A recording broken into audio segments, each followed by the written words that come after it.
ते भक्ति वेदांत स्वामिन्निति नामिने नमस्ते सरस्वती देवे गौरवाणी प्रचारिणे निर्विशेष शून्यवादी पाश्चात देशतारिणे जय श्री कृष्ण चैतन्य प्रभु नित्यानंद श्री अद्वैत गदाधर श्रीवासादि गौर भक्तवृंदा हरे कृष्णा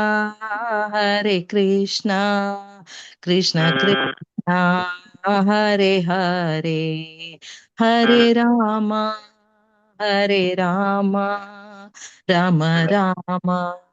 हरे हरे हरे कृष्णा कृष्णा कृष्णा हरे हरे हरे राम राम हरे हरे हरे कृष्णा कृष्णा कृष्णा हरे हरे राम राम हरे हरे हरे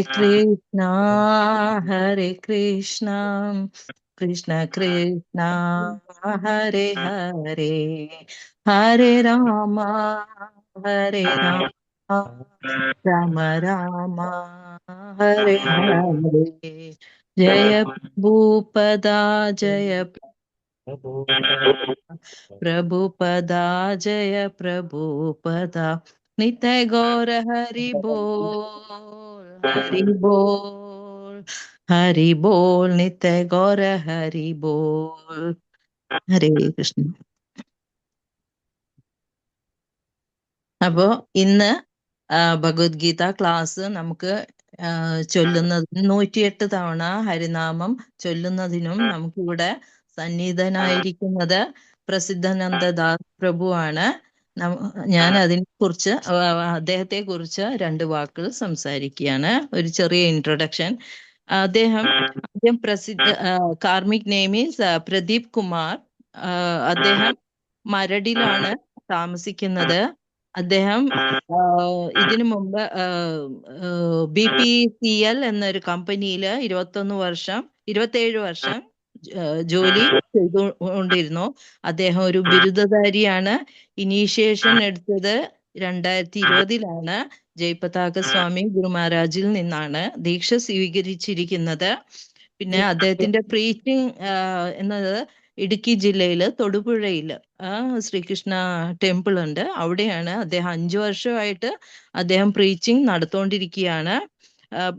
ഹരേ കൃഷ്ണ അല്ലെങ്കിൽ ഭാഗവതത്തെ കുറിച്ചും ഭഗവത്ഗീതയെ കുറിച്ചും അദ്ദേഹം നന്നായിട്ട് പ്രചാരം നടത്തിക്കൊണ്ടിരിക്കുകയാണ്. ഇതിനു മുമ്പ് അദ്ദേഹത്തിന്റെ ആക്ടിവിറ്റി എന്ന് വെച്ചാൽ നമ്മുടെ ഭീകരതയെ കുറിച്ച് അതിന് എതിരായിട്ട് അദ്ദേഹം ഒരു 48 ദിവസത്തെ ബൈക്ക് എക്സ്പെഡീഷൻ നടത്തിയിരുന്നു. അപ്പൊ അത് അങ്ങനത്തെ ഒരു കഴിവൊക്കെ ഉള്ള ഒരു പ്രഭുവാണ് ഇന്ന് നമുക്ക് ഭഗവത്ഗീത ക്ലാസ്സിലേക്ക് വന്നിരിക്കുന്നത്. ഭഗവത്ഗീത പറഞ്ഞു കൊടുക്കാൻ നമുക്ക് അദ്ദേഹത്തെ മുഖത്തിൽ നിന്നും നമുക്ക് ഇന്ന് ഭഗവാനെ കുറിച്ചും ഭഗവത്ഗീതയിലെ 18-ാം ചാപ്റ്റർ 21 ശ്ലോകം മുതൽ 40 ശ്ലോകം വരെ നമുക്ക് പറഞ്ഞു തരാനും ഞാൻ അദ്ദേഹത്തെ ക്ഷണിക്കുകയാണ്. ഹരേ കൃഷ്ണ പ്രഭു. ഓവർ ടു യു പ്രഭു. ഹരേ കൃഷ്ണ. താങ്ക് യു മാതാജി. ഹരേ കൃഷ്ണ. അപ്പോ നമുക്ക് ഇന്ന് എനിക്ക് എന്നിൽ ചെയ്തിരിക്കുന്ന ഭഗവത്ഗീതയുടെ സന്യാസ്യം, അതായത് ഭഗവത്ഗീത 18-ാമത്തെ അധ്യായത്തിലെ സന്യാസ്യ പരിപൂർണതയില് ശ്ലോകം നമ്പർ 21 മുതൽ 40 വരെയാണ് ഇന്നത്തെ ക്ലാസ്. അപ്പൊ അതിനു മുമ്പ് നമുക്ക് എല്ലാ ദിവസവും എല്ലാ പ്രാവശ്യവും ഉള്ള പോലെ നമുക്ക് ഹരിനാമ ജപം എല്ലാവർക്കും ഒരുമിച്ച് ചെയ്യാം. അപ്പൊ അതിനു മുമ്പ് ഈ ഹരിനാമ ജപം ചെയ്യുന്നതിന് മുമ്പ് നമ്മൾ കുറച്ച് ശാസ്ത്രങ്ങളും കൂടി മനസ്സിലാക്കണം. അതായത് ഭഗവത്ഗീതയില് 10-ാമത്തെ അധ്യായത്തില് 25-ാമത്തെ ശ്ലോകത്തിൽ എന്താ ഭഗവാൻ പറയുന്നത്? യജ്ഞങ്ങളിൽ വെച്ച് ഏറ്റവും ശ്രേഷ്ഠമാണ് ജപയജ്ഞം എന്ന് പറയുന്നുണ്ട്. അപ്പൊ നമ്മുടെ ഹരകൃഷ്ണ പ്രസ്ഥാനത്തിലെ എല്ലാ ഭക്തന്മാരും 2 മാല, 4 മാല, 8 മാല, 14 അങ്ങനെ പല തട്ടിൽ ജപിക്കുന്നവരുണ്ട്. നമുക്ക് എന്തായാലും ഇന്ന് എല്ലാവർക്കും കൂടി ഒരുമിച്ച് ഈ ഭഗവത്ഗീതയിൽ ഭഗവാൻ പറയുന്ന പോലെ ഹരിനാമ ജപം എല്ലാവരും കൂടി ഒരുമിച്ച് ചെയ്യാം. അപ്പോ 10-ാമത്തെ അധ്യായത്തിൽ 25-ാമത്തെ ശ്ലോകത്തിലാണ് അതിനെക്കുറിച്ച് പറഞ്ഞിട്ടുള്ളത്.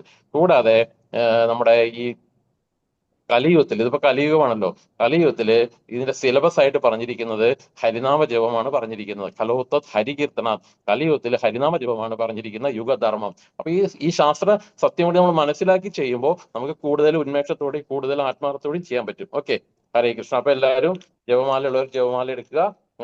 നമുക്ക് ഒരുമിച്ച് തുടങ്ങാം. ഞാനൊരു സ്പീഡ് ഉണ്ട്, ആ സ്പീഡിൽ എല്ലാവരും ഒരുമിച്ച് തന്നെ ജപിക്കാൻ ശ്രമിക്കുക. ഓക്കെ,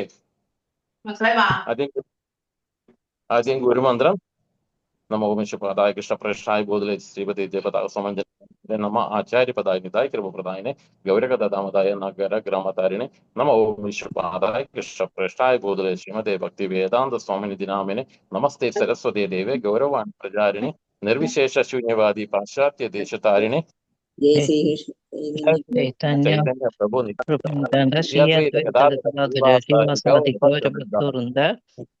അപ്പോ ഹരേ കൃഷ്ണ ഹരേ കൃഷ്ണ കൃഷ്ണ കൃഷ്ണ ഹരേ ഹരേ ഹരേ ഹരേ രാമ രാമ രാമ ഹരേ ഹരേ ഹരേ കൃഷ്ണ ഹരേ കൃഷ്ണ കൃഷ്ണ കൃഷ്ണ ഹരേ ഹരേ ഹരേ രാമ ഹരേ രാമ രാമ രാമ ഹരേ ഹരേ ഹരേ കൃഷ്ണ കൃഷ്ണ കൃഷ്ണ ഹരേ ഹരേ ഹരേ രാമ ഹരേ രാമ രാമ രാമ ഹരേ ഹരേ ഹരേ കൃഷ്ണ കൃഷ്ണ കൃഷ്ണ കൃഷ്ണ ഹരേ ഹരേ ഹരേ രാമ രാമ രാമ ഹരേ ഹരേ ഹരേ കൃഷ്ണ കൃഷ്ണ കൃഷ്ണ ഹരേ ഹരേ ഹരേ രാമ രാമ രാമ ഹരേ ഹരേ ഹരേ കൃഷ്ണ കൃഷ്ണ കൃഷ്ണ ഹരേ ഹരേ ഹരേ രാമ ഹരേ ഹരേ ഹരേ കൃഷ്ണ കൃഷ്ണ കൃഷ്ണ ഹരേ രാമ ഹരേ രാമ രാമ ഹരേ ഹരേ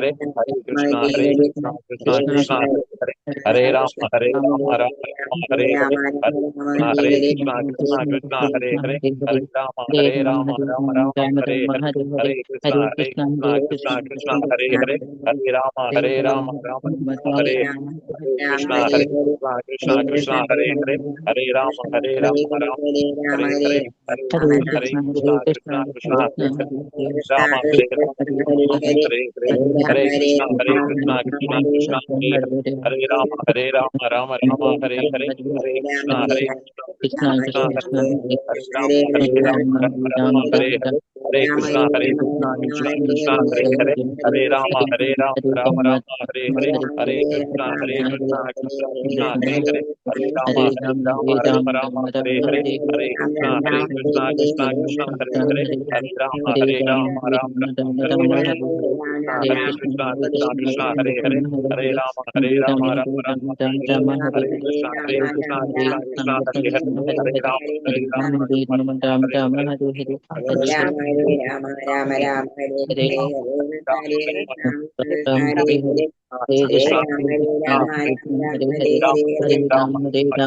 രാമ ഹരേ ഹരേ ഹരേ കൃഷ്ണ ഹരേ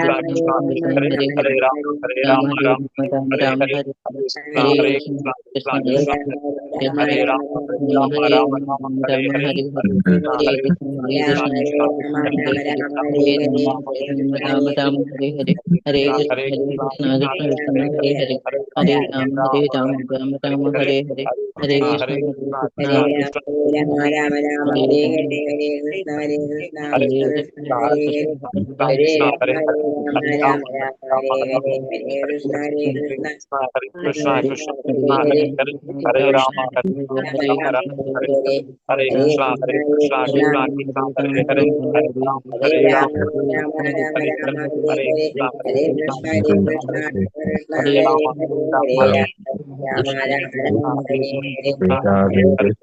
ഹരേ രാമ ഹരേ രാമ രാമ രാമ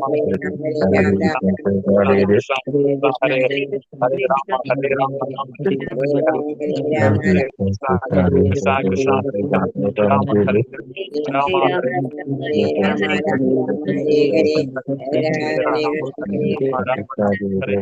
ഹരേ രാമ കൃഷ്ണ കൃഷ്ണ രാമ ഹരേ രാമ ഹരേ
രാമ ഹരേ ഹരേ ഹരേ ഹരേ കൃഷ്ണ ഹരേ ഹരേ ഹരേ രാമ രാമ ഹരേ ഹരേ ഹരേ കൃഷ്ണ കൃഷ്ണ ഹരേ ഹരേ ഹരേ രാമ രാമ രാമ ഹരേ ഹരേ ഹരേ കൃഷ്ണ കൃഷ്ണ രാമ ഹരേ രാമ രാമ രാമ ഹരേ ഹരേ ഹരേ കൃഷ്ണ കൃഷ്ണ ഹരേ ഹരേ ഹരേ രാമ രാമ രാമ ഹരേ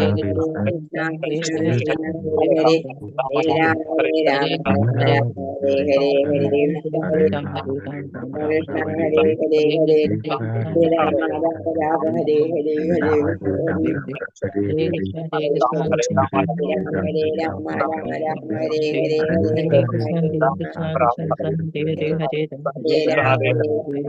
ഹരേ ഹരേ ഹരേ കൃഷ്ണ കൃഷ്ണ ഹരേ ഹരേ ഹരേ രാമ രാമ ഹരേ ഹരേ ഹരേ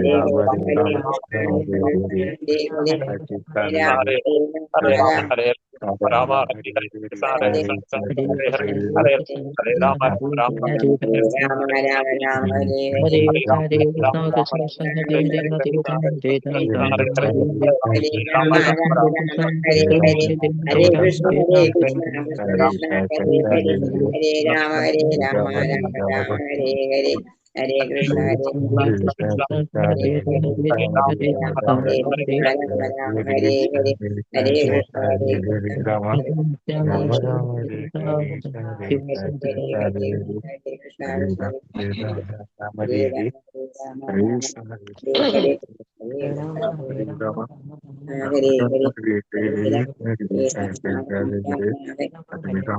രാമ രാമ ഹരേ ഹരേ ഹരേ കൃഷ്ണ ഹരേ ഹരേ രാമ ഹരേ ഹരേ ഹരേ കൃഷ്ണ ഹരേ കൃഷ്ണ ഹരേ ഹരേ ഹരേ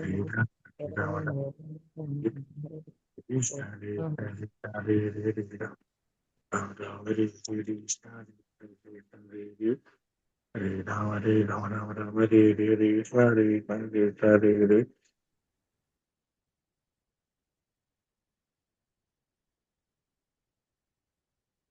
ഹരേ കൃഷ്ണ. അപ്പൊ എല്ലാരും ജപിച്ചു കഴിഞ്ഞു എന്ന് വിചാരിക്കണു. നമ്മൾ ഇന്ന് ചർച്ച ചെയ്യാൻ പോകുന്നത് 18-ാമത്തെ അധ്യായത്തിലെ ഭഗവത്ഗീത 18-ാമത്തെ അധ്യായത്തിലെ സന്യാസത്തിന്റെ പരിപൂർണത എന്ന ചാപ്റ്ററിലെ 20-ാമത്തെ ശ്ലോകം മുതൽ 21-ാമത്തെ ശ്ലോകം മുതൽ 40-ാമത്തെ ശ്ലോകം വരെയാണ്. ഓക്കെ, ഹരേ കൃഷ്ണ. ഇതിനകത്ത് 3 ഗുണങ്ങളെ കുറിച്ചിട്ടാണ് വ്യക്തമായിട്ട് നമുക്ക് പറഞ്ഞു തരുന്നത്. സത്വഗുണം, രജോഗുണം, തമോ ഗുണം. ഈ 3 ഗുണത്തിലുള്ള ആൾക്കാരുടെ വ്യത്യസ്തമായിട്ടുള്ള സ്വഭാവ സവിശേഷതകളെ കുറിച്ചും ഉള്ള കാര്യങ്ങളൊക്കെയാണ് പറയുന്നത്. ചെറിയ ചെറിയ ശ്ലോകങ്ങളാണ്, അധികം എക്സ്പ്ലനേഷൻ ചെയ്യാനൊന്നും ഇല്ല, എന്നാലും നമുക്കൊന്ന് ചർച്ച ചെയ്യാം. ഓക്കെ, ഹരേ കൃഷ്ണ. അപ്പൊ എല്ലാവർക്കും ഈ ഭഗവത്ഗീത ക്ലാസ്സിലേക്ക് സ്വാഗതം. ഹരേ കൃഷ്ണ. അപ്പോ 21-ാമത്തെ ശ്ലോകം. പൃഥക്തേന ജ്ഞാനാം നാനാഭാവാൻ പൃഥക് വിധാൻ വേത്തി സർവേഷു ഭൂതേഷു തജ്ഞാനം വിദ്ധി രാജസം. പൃഥക്തേന വേറെ കാണപ്പെടുന്ന യജ്ഞാനം യാതൊരു ജ്ഞാനമാകട്ടെ, സർവേഷു ഭൂതേഷു എല്ലാ ഭൂതങ്ങളിലും, പൃഥക് വിധാൻ വെവ്വേറെയുള്ള, നാനാഭാവങ്ങളെ വേത്തി അറിയുന്നു, തജ്ഞാനം ആ ജ്ഞാനത്തെ, രാജസമെന്ന് വിദ്ധി നീ മനസ്സിലാക്കുക. അപ്പൊ അർജുനൻ എന്നോട് പറഞ്ഞു കൊടുക്കുകയാണ് അതിന്റെ വിവർത്തനം. ഓരോ ശരീരത്തിലും വെവ്വേറെ തരത്തിലുള്ള ഓരോ ജീവാത്മാവ് കുടികൊള്ളുന്നു എന്ന് തോന്നിക്കുന്ന ജ്ഞാനം രാജസമാണ് എന്ന് നീ മനസ്സിലാക്കണം. ഇപ്പൊ ഭാവാർത്ഥം, ഭൗതിക ശരീരമാണ് ജീവാത്മാവെന്നും ദേഹനാശത്തോടെ അവയുടെ ബോധം നഷ്ടപ്പെടുന്നുവെന്നുള്ള അറിവ് രജോഗുണത്തിലുള്ളതാണ്. ഈ ജ്ഞാനത്തിന്റെ വെളിച്ചത്തിൽ അവബോധ വികാസത്തിന്റെ വൈവിധ്യമനുസരിച്ചാണ് ശരീരങ്ങൾക്ക് വ്യത്യാസമുണ്ടാകുന്നത്. അല്ലെങ്കിൽ അവബോധത്തെ ആവിഷ്കരിക്കുന്ന ഒരാത്മാവില്ലതാനും. അതനുസരിച്ച് ശരീരത്തിനപ്പുറം ആത്മാവൊന്നൊന്നില്ല, ശരീരം തന്നെ ആത്മാവ്. ആ അറിവനുസരിച്ച് അവബോധം താൽക്കാലികമാണ്. മറ്റൊരു വിധത്തിലും പറയപ്പെടുന്നു, സർവജ്ഞനും സർവ്വവ്യാപിയുമായ ഒരു ആത്മാവുണ്ട്, വെവ്വേറെ ജീവാത്മാക്കളില്ല. ക്ഷണികമായ ഒരു അജ്ഞാനത്തിന്റെ പ്രത്യക്ഷീഭാവമാണ് ശരീരം. അതിനപ്പുറം ജീവാത്മാവോ പരമാത്മാവോ ഇല്ല. ഈ രജോഗുണത്തിൽ നിന്നുദിക്കുന്ന സിദ്ധാന്തങ്ങളാണ് ഇവയെല്ലാം. അപ്പോ രജോഗുണത്തിലുള്ള ആളുകളുടെ സ്വഭാവമാണ് ഇവിടെ പറയുന്നത് ഭഗവാൻ. അതായത് മരണശേഷം ഇനി ഒരു വേറൊരു ജീവിതം ഇല്ല എന്നും മരണശേഷം നമ്മൾ ഇതെല്ലാം കഴിഞ്ഞു എന്നും വേറൊരു പുതിയ ജീവിതത്തിലേക്ക് ഇല്ല, നമ്മൾ ഈ ഗുണത്തിലോട് കൂടിയുള്ള അറിവ് രജോ ഗുണത്തിലുള്ളതാണ്. ഈ ജ്ഞാനത്തിന്റെ വിളിച്ച അവബോധ വികാസത്തിന്റെ വൈവിധ്യം അനുസരിച്ചാണ് ശരീരങ്ങൾക്ക് വ്യത്യാസം ഉണ്ടാകുന്നത്, അല്ലെങ്കിൽ അവബോധത്തെ ആവിഷ്കരിക്കുന്ന ഒരു ആത്മാവില്ലാതാണ്. അപ്പൊ അവബോധത്തെ ആവിഷ്കരിക്കാൻ ഇനി വേറൊരു ആത്മാവില്ല, ഇത് ഇവിടെ വെച്ചെല്ലാം തീരുകയാണ്. ആ ആത്മാവിനെ കുറിച്ച് അപ്പൊ ഇദ്ദേഹത്തിന് വലിയ അറിവില്ല. കാരണം മരിച്ചു കഴിഞ്ഞാൽ നമ്മുടെ ഈ ശരീരം വിട്ട് വേറൊരു ശരീരത്തിലേക്ക് നമ്മുടെ ആത്മാവ് മാറ്റപ്പെടുന്നു എന്നുള്ള ഒരറിവ് ഈ രജോ ഗുണവാസികൾക്കില്ല. അവരുടെ ജീവിതം അവർക്ക് ആ പഞ്ചേന്ദ്രിയങ്ങളെ എല്ലാം ആസ്വദിക്കുക എന്നുള്ളത് മാത്രമാണ് അവരെ സംബന്ധിച്ചിട്ടുള്ള പ്രധാന കാര്യം. അതുപോലെ മറ്റൊരു സർവജ്ഞ സർവ്വവ്യാപിയും ഒരു ആത്മാവുണ്ട്, വേറെ ജീവാത്മാക്കളില്ല, വേറെ ജീവാത്മാക്കളില്ല എന്നും അതുപോലെ ഈ പരമാത്മാവിനെ കുറിച്ചുള്ള അറിവൊന്നും അദ്ദേഹത്തിന് ഇല്ലതാനും.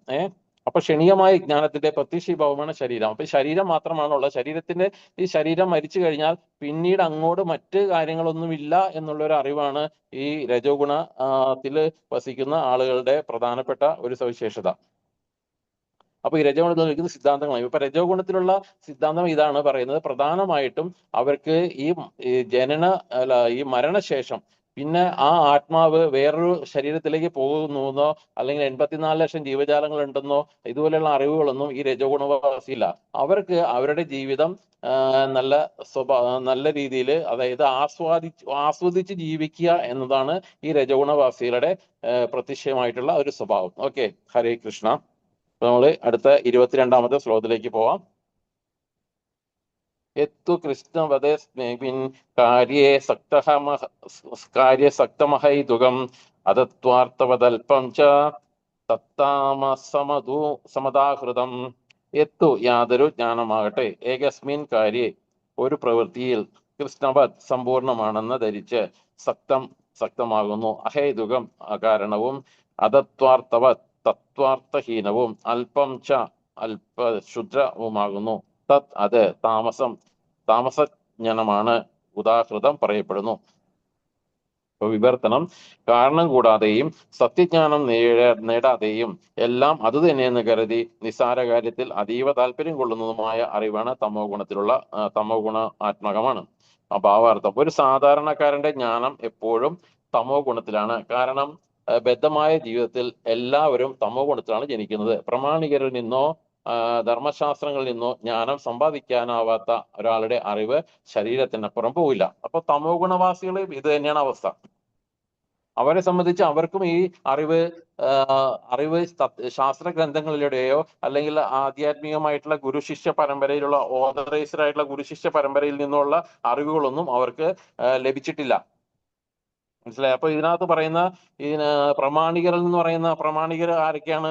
ബ്രഹ്മാവ്, ശിവൻ, നാരദൻ, മനു, കുമാരന്മാര്, കപിലൻ, പ്രഹ്ലാദൻ, ഭീഷ്മൻ, സുഖദേവ ഗോസ്വാമി, യമൻ, ജനകൻ, ബലിചക്രവർത്തി, ഇതുപോലെയുള്ള പ്രമാണികർ എന്നോ അല്ലെങ്കിൽ ധർമ്മശാസ്ത്രങ്ങളിൽ നിന്നോ അല്ലെങ്കിൽ ഓതറൈസ്ഡ് ആയിട്ടുള്ള ഗുരു പരമ്പരയിൽ നിന്നുള്ള ഈ താമസ സ്വഭാവികളായ ആൾക്കാർക്ക് ലഭിച്ചിട്ടില്ല. കാരണം അവരൊക്കെ ജനിക്കുന്നത് തന്നെ ലോകത്തിലാണ്. ഇതുപോലെ ആളുകളിൽ നിന്നോ അല്ലെങ്കിൽ ഇത് കാര്യങ്ങൾ ഒന്നും സത്യസന്ധമായിട്ട് മനസ്സിലാക്കാത്തത് കൊണ്ട് അവര് ഈ രീതിയിലുള്ള ശാസ്ത്ര പ്രമാണങ്ങളൊന്നും അറിയാൻ പാടില്ലാതെ അവർക്ക് ധനം തന്നെയായിരിക്കും അവരുടെ ഈശ്വരൻ എന്ന് അറിവ് വെച്ചിട്ട് അവർ ശാരീരിക ആവശ്യങ്ങൾ നിറവേറ്റും. ശാരീരികമായിട്ടുള്ള ആവശ്യങ്ങൾ, നമ്മുടെ പഞ്ചേന്ദ്രിയങ്ങളെ ആസ്വദിക്കാൻ വേണ്ടിയിട്ടുള്ള കാര്യങ്ങളൊക്കെ അവര് ആസ്വദിച്ചുകൊണ്ട് അവരുടെ ജീവിതം മുന്നോട്ട് നീക്കുന്നു. പക്ഷെ അവർക്ക് സത്യത്തില് ജ്ഞാനം ലഭിച്ചിട്ടില്ല. ആ ഒരു ഓതറൈസ്ഡ് പരമ്പരയിൽ നിന്നോ ശാസ്ത്ര ഗ്രന്ഥങ്ങളിൽ നിന്നോ അതുപോലെയുള്ള സ്ഥലങ്ങളിൽ നിന്നും ഇവർക്ക് ശാസ്ത്ര ഗ്രന്ഥത്തിലുള്ള അറിവ് ലഭിക്കാത്തത് കൊണ്ട് അവര് തമോ ഗുണവാസികളാണ്, തമോ ഗുണത്തിലാണ് ജനിക്കുന്നത്. അവർക്ക് അറിവില്ലാത്തത് കൊണ്ടാണ്. പക്ഷെ അവരെ പറഞ്ഞിട്ട് കാര്യമില്ല, അവർക്ക് അതിനുള്ള അറിവ് ലഭിച്ചിട്ടില്ല. അപ്പൊ ഇതിന് അവർക്ക് സാധ്യതയുണ്ട് ഗുരുവിനെ, നല്ല ഓതറൈസ്ഡ് ആയിട്ട് ഗുരുവിനെ കിട്ടാനും അതുവഴി കൃഷ്ണാവബോധത്തിലേക്ക് മടങ്ങി വരാനുള്ള ഒക്കെ ചാൻസസുകളുണ്ട്. പക്ഷെ നിലവില് അവര് ഈ രീതിയിലുള്ള കാര്യത്തിലൂടെയാണ് മുന്നോട്ട് പോയിക്കൊണ്ടിരിക്കുന്നത്. അവർക്ക് ആസ്വാദിക്കുക, നമ്മുടെ ഇന്ദ്രിയങ്ങളെ ആസ്വദിച്ചുകൊണ്ട് പണം തന്നെയാണ് എല്ലാം പ്രധാനമെന്നും ആസ്വദിച്ചുകൊണ്ട് ആ പണം വിനിയോഗിച്ചുകൊണ്ട് അവരുടെ ജീവിതം നല്ല രീതിയിൽ ആസ്വദിക്കുക എന്നുള്ള രീതിയിലാണ് ഈ ശരീരത്തിന്റെ സംപ്രീതിക്കും സുരക്ഷിതത്വത്തിനും ആവുന്ന ജ്ഞാനം താമസവും എന്ന് ചുരുക്കം. ഓക്കെ, ഹരേ കൃഷ്ണ. ഇപ്പോ അടുത്ത ശ്ലോകം 23. നീതം സംഗരഹിതം രാഗദ്വേഷതകൃതം അഫലാപ്രോപ്സുനാ കർമ്മ തത്തസ്യാത്യുതികമുച്യതേ. അഫലാപ്രോപ്സോ ഫലശക്തി ഇല്ലാത്തതിനാൽ നിയതമായി രംഗരഹിതമായി രാഗദ്വേഷം കൂടാതെ കൃതം ചെയ്യപ്പെടുന്ന കർമ്മ യാതൊരു കർമ്മമുണ്ടോ അത് സ്വാത്വികമാണ് ഉച്ചതേ പറയപ്പെടുന്നു. അപ്പൊ സാത്വിക ഗുണത്തിലുള്ള കാര്യങ്ങളാണ് പറയുന്നത്. അനാസക്തമായും രാഗദോഷരഹിതമായും ഫലാസക്തി കൂടാതെയും നിയന്ത്രിതമായ വിധത്തിൽ ചെയ്യുന്ന കർമ്മം സാത്വികമെന്ന് പറയപ്പെടുന്നു. സമൂഹത്തിൽ ഓരോ വിഭാഗങ്ങൾക്കും അതാത് ആശ്രമങ്ങളിൽ ചെയ്യേണ്ടുന്ന ധർമ്മശാസ്ത്രങ്ങൾ അനുസരിക്കുന്ന നിയത കർമ്മങ്ങളുണ്ട്. അവ കർത്തൃത്വാവകാശമോ ആസക്തിയോ തജ്ജന്യങ്ങളായ രാഗദ്വേഷങ്ങളോ കൂടാതെ ഭഗവത് പ്രീതിക്ക് വേണ്ടി കൃഷ്ണാബോധത്തോടെ അനുഷ്ഠിക്കണം. അതിൽ നിന്നുളവാകുന്ന സംതൃപ്തിയോ ആത്മാഭിമാനോ കണക്കാക്കാതെ ചെയ്യുന്ന കർമ്മം സാത്വികമാണ്.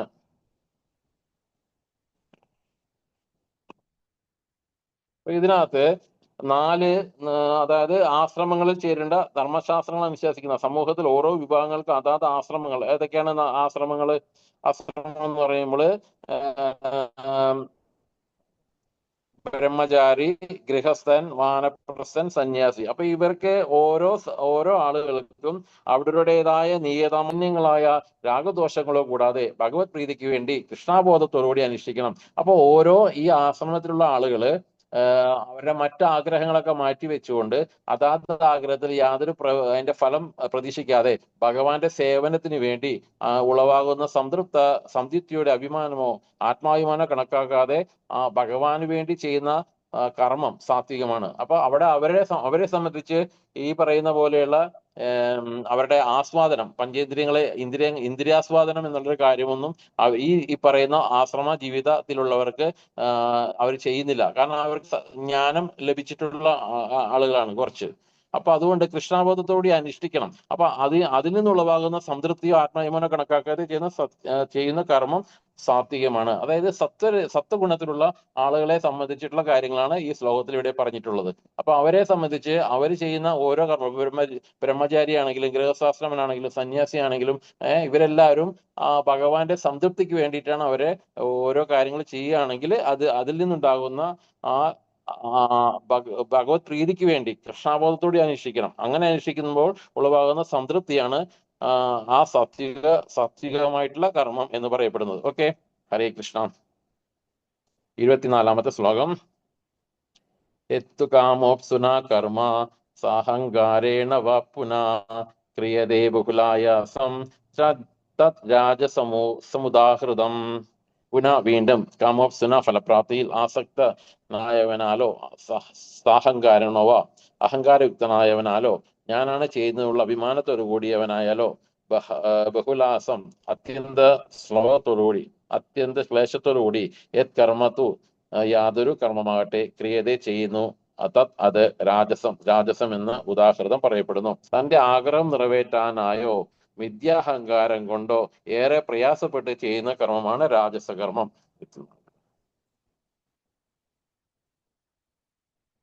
അപ്പൊ ഇവിടെ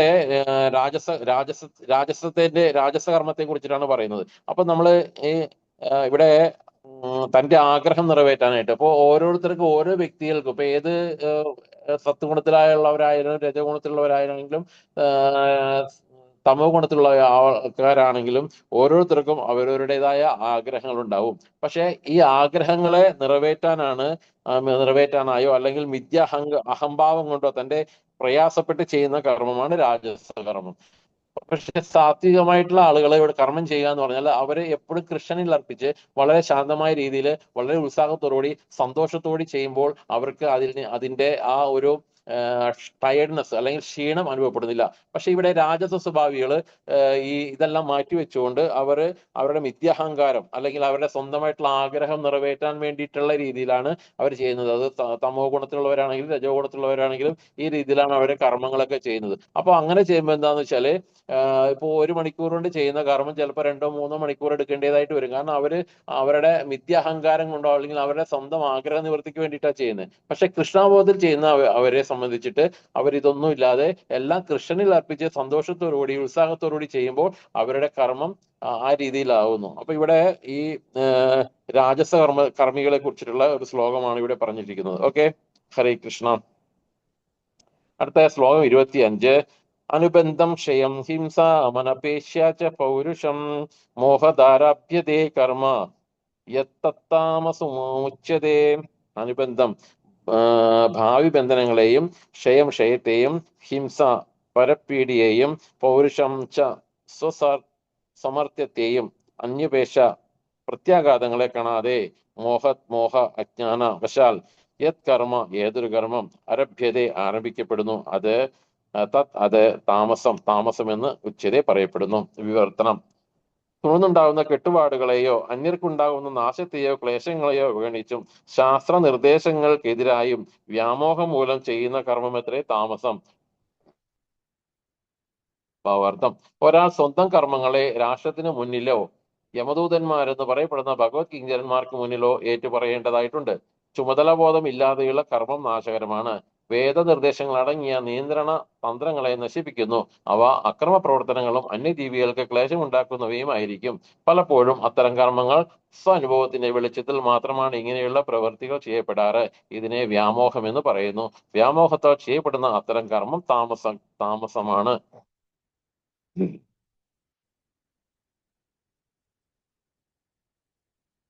ഇപ്പൊ ഇവിടെ പറയുന്നത് എന്താ വെച്ചാല്, തുടർന്ന് കെട്ടുപാടുകളെയോ അന്യർക്കുണ്ടാവുന്ന നാശത്തെ, അതായത് നമ്മളിപ്പോ ഇതിന് ഒരു കാര്യം പറയില്ലേ, എന്താണ് പറയുന്നത്, നമ്മൾ ചെയ്യുന്ന കാര്യങ്ങള് മറ്റുള്ളവർക്ക് ദോഷകരമാവരുത് ഒരു പഴച്ചൊല്ല് പറയാമല്ലോ. അപ്പൊ അങ്ങനെ നമ്മൾ ചെയ്യുന്ന ഓരോ കർമ്മങ്ങളും മറ്റുള്ളവർക്ക് ദോഷകരമായ രീതിയിലാവാതെ അവർക്കും കൂടി നല്ലതിന് വേണ്ടിയിട്ട് ചെയ്യണം എന്നുള്ളൊരു കാര്യം ഇവിടെ ശാസ്ത്ര ഗ്രന്ഥങ്ങളൊക്കെ പറയുന്നുണ്ട്. ഞങ്ങൾക്ക് ഇതിനെ വ്യാമോഹം പോലും ചെയ്യുന്ന കർമ്മം അത്രേ താമസം. വ്യാമോഹം എന്ന് പറഞ്ഞാൽ എന്താണ്? അതായത് മറ്റ് മോഹങ്ങളെല്ലാം ചേർന്നുകൊണ്ടുള്ളത്, അതാണ് വ്യാമോഹം ചെയ്യപ്പെടുന്നത്. ശാസ്ത്രഗ്രന്ഥങ്ങൾക്കെതിരായി വ്യാമോഹം മൂലം ചെയ്യപ്പെടുന്ന കാര്യത്തിൽ താമസം. ഒരാൾ സ്വന്തം കർമ്മങ്ങളെ രാഷ്ട്രത്തിന് മുന്നിലോ, അതായത് ഇപ്പോ കോടതിയും ഒക്കെ ഉണ്ടല്ലോ. ഇപ്പൊ നമ്മളൊരു തെറ്റ് ചെയ്താൽ പോലീസുകാര് അത് ചാർജ് ചെയ്ത് കോടതിയുടെ മുമ്പിൽ എത്തുമ്പോൾ അവിടെ ചോദ്യം ചെയ്യപ്പെടും ഓരോ കാര്യങ്ങൾ. അപ്പൊ അതുപോലെ തന്നെ നമ്മുടെ ശാസ്ത്ര ഗ്രന്ഥങ്ങളിൽ പറയുന്നത് യമദൂതന്മാരുടെ മുമ്പില് നമ്മൾ പറയേണ്ടതായിട്ടുണ്ട് നമ്മൾ ചെയ്യുന്ന ഓരോ തെറ്റുകുറ്റങ്ങള്. അപ്പൊ അങ്ങനെ ചുമതലാബോധം ഇല്ലാതെയുള്ള കർമ്മം, നമ്മൾ വെറുതെ അലക്ഷ്യമായിട്ട് ചെയ്യുന്ന കർമ്മം നാശകരമാണ്. ഇതൊക്കെയാണ് ശാസ്ത്ര ഗ്രന്ഥങ്ങളിൽ പറയുന്നത്. ഏതൊരു കർമ്മം ചെയ്താലും അതിന്റെ പുറയില് നമ്മൾക്ക് നാശരഹിതമാകാതെ നല്ല ഒരു ഫലപ്രാപ്തി കിട്ടുന്ന രീതിയിലേക്കുള്ള കാര്യങ്ങൾ നമ്മൾ ചെയ്യണം എന്നുള്ള കാര്യം പറയുന്നുണ്ട്. വേദനിർദ്ദേശങ്ങളടങ്ങിയ നിയന്ത്രണങ്ങളെ തന്ത്രങ്ങളെ നശിപ്പിക്കുന്നു. അവ അക്രമ പ്രവർത്തനങ്ങളും അന്യജീവികൾക്ക് ക്ലേശമുണ്ടാക്കുന്നവയുമായിരിക്കും. പലപ്പോഴും അത്തരം കർമ്മങ്ങൾ സ്വനുഭവത്തിന്റെ വെളിച്ചത്തിൽ മാത്രമാണ് ഇങ്ങനെയുള്ള പ്രവൃത്തികൾ ചെയ്യപ്പെടാറ്. ഇതിനെ വ്യാമോഹം എന്ന് പറയപ്പെടുന്നു. വ്യാമോഹത്താൽ ചെയ്യപ്പെടുന്ന അത്തരം കർമ്മമാണ് താമസകർമ്മം എന്ന് പറയുന്നത്. ഓക്കെ, ഇപ്പൊ നമ്മള് പല സ്ഥലത്ത് ഇപ്പോ അടുത്ത വീട്ടിലെ കോഴികൾ അല്ലെങ്കിൽ അതുപോലുള്ള കാര്യങ്ങളൊക്കെ ഇപ്പുറത്തേക്ക് കടന്നു വരാണ്ടിരിക്കാൻ വേണ്ടി അവർ വിഷം വയ്ക്കുകയും അതുപോലെയുള്ള കാര്യങ്ങളൊക്കെ ചെയ്യുന്നില്ല. അപ്പൊ ചിലപ്പോ അത് തിരിച്ച് അവർക്ക് തന്നെ അടിയായിട്ട് വരാറുണ്ട്. അവരുടെ കൊച്ചുമക്കൾ ആരെങ്കിലും പോയിട്ട് അത് കഴിക്കുകയോ അങ്ങനെയൊക്കെയുള്ള പല സമയങ്ങളും പേപ്പറിലൊക്കെ വായിച്ചു കേൾക്കാറുണ്ട്. അപ്പൊ നമ്മൾ ചെയ്യുന്നത് മറ്റുള്ള ആളുകൾക്കോ അല്ലെങ്കിൽ മറ്റു ജീവികൾക്കോ യാതൊരു ബുദ്ധിമുട്ടുകളും ഇല്ലാത്ത രീതിയിൽ നമ്മുടെ കർമ്മങ്ങളെ ക്രമീകരിക്കേണ്ടതായിട്ടുണ്ട്. അതല്ലെങ്കിൽ നമ്മൾ യമകിങ്കരന്മാരുടെ മുമ്പിൽ അല്ലെങ്കിൽ ഭഗവാന്റെ മുമ്പിൽ നമ്മൾ ഇതൊക്കെ സാക്ഷ്യപ്പെടുത്തി പറയേണ്ടതായിട്ട് വരും. അപ്പൊ നമ്മൾ ഏത് കാര്യം ചെയ്യുകയാണെങ്കിലും വളരെയധികം സത്യസന്ധമായിട്ട് കൂടി ചുമതലാബോധത്തോടുകൂടി ചെയ്യുകയാണെങ്കിൽ അത് വളരെ നല്ലതായിരിക്കും. മറ്റുള്ളവർക്ക് എല്ലാവർക്കും അതിന്റെ ഗുണം കിട്ടുന്നതാണ്. ഓക്കെ, ഹരേ കൃഷ്ണ. അടുത്തത് 26-ാമത്തെ ശ്ലോകം. മുക്തസംഗോ നഹം വാദി ധൃത്യുൽസ്യാഹാസമന്വിത സിദ്ധ്യസിദ്ധ്യേർ നിർവികാര കർത്താ സാത്വിക ഉച്ചതേ. ഭൗതിക പ്രകൃതിയിലെ ത്രിഗുണങ്ങളുമായി ബന്ധപ്പെടാതെ വിദ്യാഹങ്കാരം തിരിച്ചും സ്ഥിരനിശ്ചയത്തോടും ഉത്സാഹത്തോടും കൂടിയും ജയാപജയങ്ങളിൽ അശോഭനായി പ്രവർത്തിക്കുന്നവൻ അത്രേ സാത്വികൻ. ഈ ശ്ലോകത്തില് സാത്വിക ഉള്ള ആളുകളുടെ പ്രവർത്തിക്കുന്നവരുടെ കുറിച്ചുള്ള കാര്യങ്ങൾ പറയുന്നത്. ഭൗതിക പ്രകൃതിയിലെ ത്രിഗുണങ്ങളുമായി ബന്ധപ്പെടാതെ വിദ്യാഹങ്കാരം കൊണ്ടും സ്ഥിരനിശ്ചയത്തോടു കൂടിയും ഉത്സാഹത്തോടും കൂടിയും ജയാപജയങ്ങളിൽ അശോഭിനായും പ്രവർത്തിക്കുന്നവൻ അത്രേ സാത്വികൻ. സത്വഗുണം, രജോഗുണം, തമോ ഗുണം, ഞാൻ 3 ഗുണങ്ങളുടെ കാര്യം പറഞ്ഞായിരുന്നു.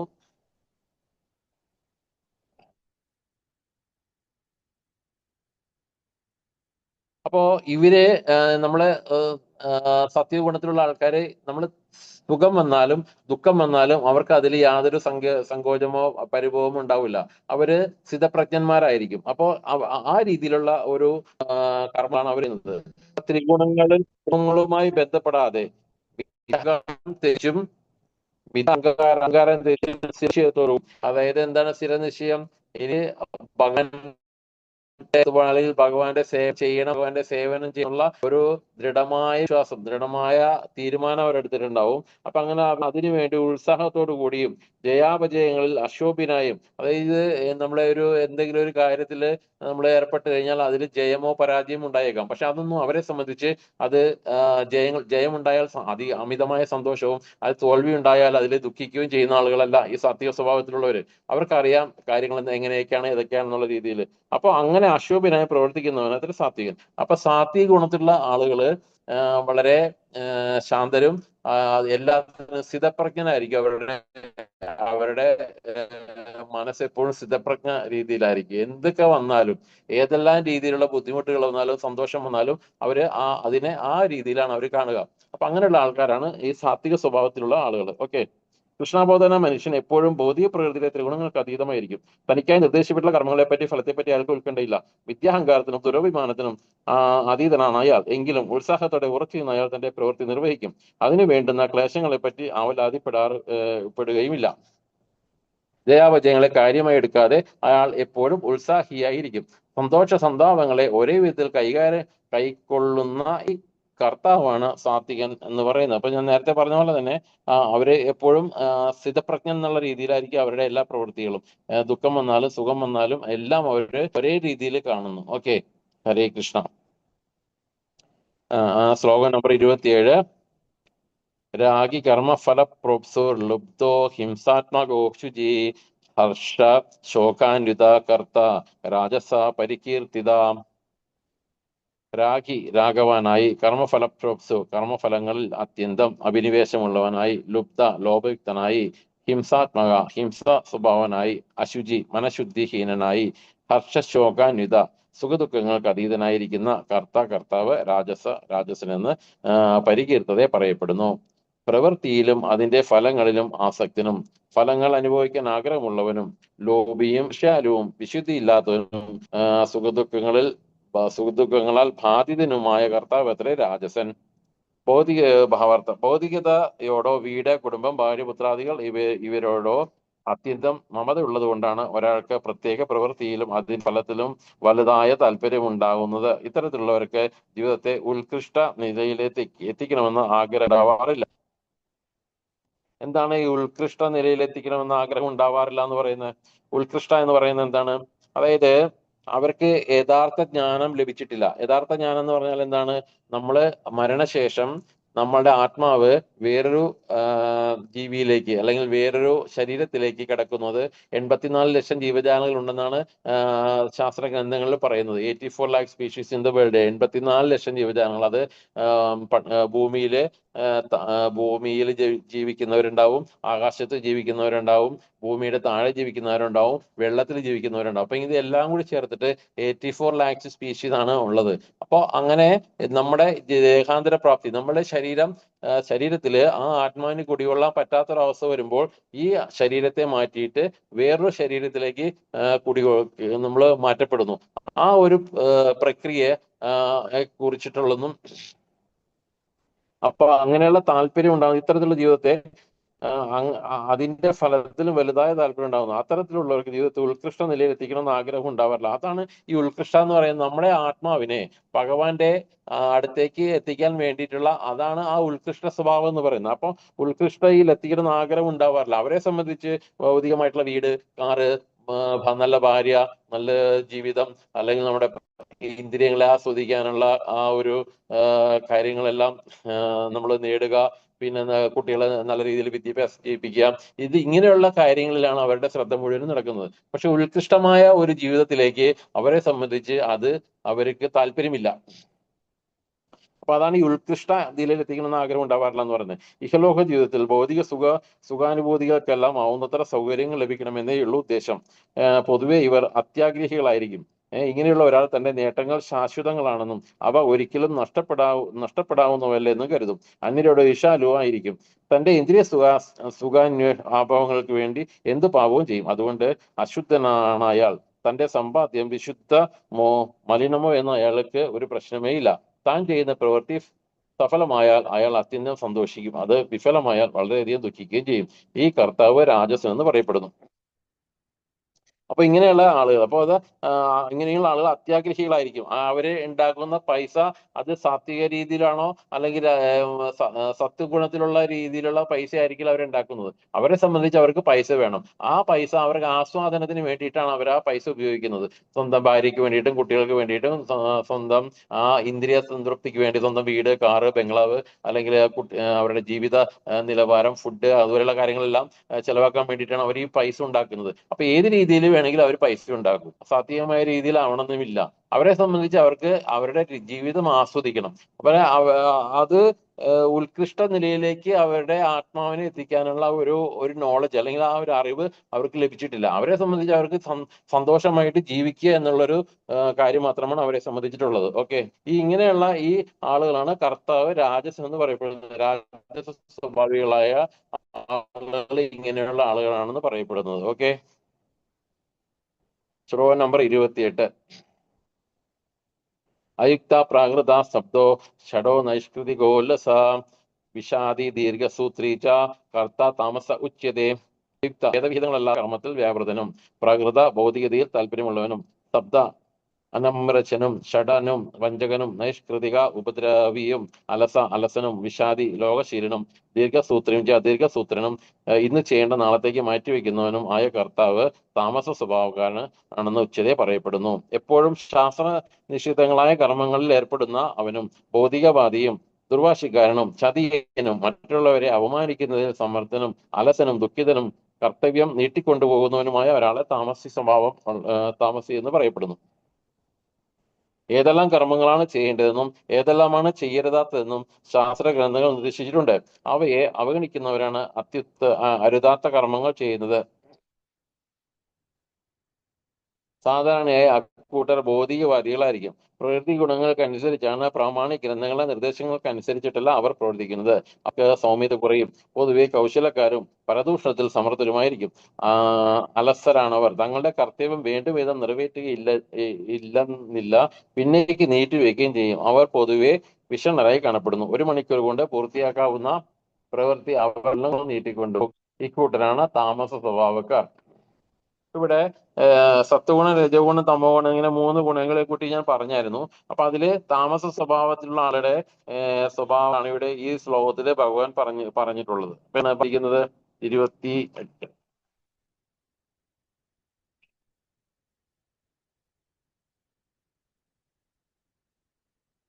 അപ്പോ ഏതെല്ലാം കർമ്മങ്ങൾ ചെയ്യുന്നു, ഏതെല്ലാമാണ് ചെയ്യരുതാത്തതെന്ന് ശാസ്ത്ര ഗ്രന്ഥങ്ങൾ നിർദ്ദേശിച്ചിട്ടുണ്ട്. അപ്പൊ ശാസ്ത്ര ഗ്രന്ഥങ്ങൾ ഭഗവാൻ ഗീതയില് ഒരു 3-4 സ്ഥലത്ത് ശാസ്ത്ര ഗ്രന്ഥങ്ങളിൽ ഉള്ള കാര്യം, കാരണം ശാസ്ത്ര ഗ്രന്ഥങ്ങൾ അനുസരിച്ചിട്ട് വേണം ജീവിക്കാൻ എന്നുള്ള കാര്യം ഭഗവാൻ ഒരു 3-4 സ്ഥലത്ത് പറഞ്ഞിട്ടുണ്ട്. കാരണം അവയെ അവഗണിക്കുന്ന അരുതാത്ത കർമ്മങ്ങൾ ചെയ്യുന്നു. അപ്പൊ അരുതാത്ത കർമ്മങ്ങൾ ചെയ്യുക എന്നുള്ളതാണ് ഇവരുടെ പ്രധാനപ്പെട്ട ഹോബി. സാധാരണയായി കൂട്ടരെ ഭൗതികവാദികളായിരിക്കും. അവർക്ക് ഭൗതികമായിട്ടുള്ള ജീവിതം ആസ്വദിക്കണം എന്നുള്ള ചിന്താഗതിക്കാരാണ്. പ്രകൃതി ഗുണങ്ങൾക്കനുസരിച്ചാണ് പ്രാമാണിക ഗ്രന്ഥങ്ങളുടെ നിർദ്ദേശം അനുസരിച്ചിട്ടുള്ള അവർ പ്രവർത്തിക്കുന്നത്. അവരെ സംബന്ധിച്ച് ശാസ്ത്ര ഗ്രന്ഥങ്ങളെ കുറിച്ചാണ് അവർക്ക് യാതൊരു അവബോധം ഉണ്ടാവില്ല. അവരെ സംബന്ധിച്ച് അവർക്ക് ജീവിക്കണം നല്ല രീതിയിൽ. പ്രകൃതിക്കനുസരിച്ച് അവരുടെ ആസ്വദിക്കുക എന്നുള്ള ഒരു പ്രമാണം മാത്രമാണ് അവരെ സംബന്ധിച്ച് മുന്നിലുള്ളത്. ഇപ്പൊ പ്രാമാണിക ഗ്രന്ഥങ്ങളെ നിർദ്ദേശങ്ങൾക്കനുസരിച്ചല്ല അവർ പ്രവർത്തിക്കുന്നത്. അവർക്ക് സൗമ്യത കുറയും. പൊതുവെ കൗശലക്കാരും പരദൂഷണത്തിൽ സമർത്ഥരായിരിക്കും. മറ്റുള്ളവരെ കുറിച്ച് പരദൂഷണം പറയുക, കൗശലക്കാരായിരിക്കും. മറ്റുള്ള ചതിക്കുക, വഞ്ചിക്കുക. അപ്പൊ പിന്നെ അലസരാണ് അവര് ഇപ്പോ ഒരു കാര്യം ചെയ്യേണ്ട കാര്യത്തിന് എപ്പോഴും പ്രൊക്രാസ്റ്റിനേഷൻ എന്ന് പറയില്ല, നീട്ടിവെക്കുന്ന സ്വഭാവം. അപ്പൊ ഇന്ന് ചെയ്യേണ്ട കാര്യം നാളത്തേക്കോ മറ്റന്നാളത്തേക്കോ അല്ലെങ്കിൽ ഒരു കൊല്ലത്തേക്കോ അങ്ങനെ നീട്ടിവെക്കുന്ന ഒരു സ്വഭാവം ഉണ്ടാവും ഇവരെ സംബന്ധിച്ച്. ഇവർ എപ്പോഴും അലസരായിരിക്കും. അതുപോലെ ഇവരെ സംബന്ധിച്ച് ഒഴിച്ചുകൂടാൻ പറ്റാത്തതാണ്. അപ്പൊ എല്ലാ ഭക്ഷണം നന്നായിട്ട് കഴിക്കുകയും അതനുസരിച്ചിട്ടുള്ള കാര്യങ്ങൾ ഉറങ്ങുക, ഈ ആസ്വാദനമാണ് അവരെ സംബന്ധിച്ചുള്ള പ്രധാന കാര്യങ്ങൾ. അപ്പോൾ ഇങ്ങനെയുള്ള ആളുകളാണ് താമസ സ്വഭാവികൾ എന്ന് പറയുന്നത്.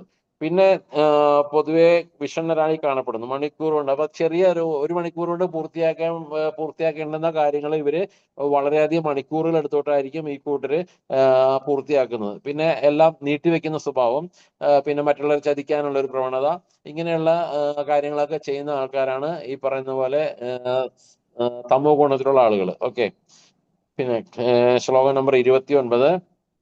ബുദ്ധേർഭേദം ധൃതിശൈവ ഗുണതസ്ത്രിവിധം ശൃണു പ്രോച്യമാനമശേഷേണ പൃഥക്തേന ധനഞ്ജയ ഹേ ധനഞ്ജയ, ബുദ്ധിയുടെയും ധൃതിയുടെയും ഗുണത ഏവ ഗുണമനുസരിച്ച് തന്നെയുള്ള ത്രിവിധങ്ങളായ ഭേദം, വ്യത്യാസത്തെ അശേഷണ മുഴുവനായും, പൃഥക്തേന വെവ്വേറെ, പ്രോച്ഛാനം എന്നാൽ പറയപ്പെടുന്നത്, ശൃണു ശ്രവിച്ചാലും. ഹേ ധനഞ്ജയ, ഭൗതിക പ്രകൃതിയുടെ ത്രിഗുണങ്ങൾ അനുസരിച്ച് പല വിധത്തിലുള്ള ദൃഢനിശ്ചയങ്ങളും അറിവുകളുമുണ്ട്.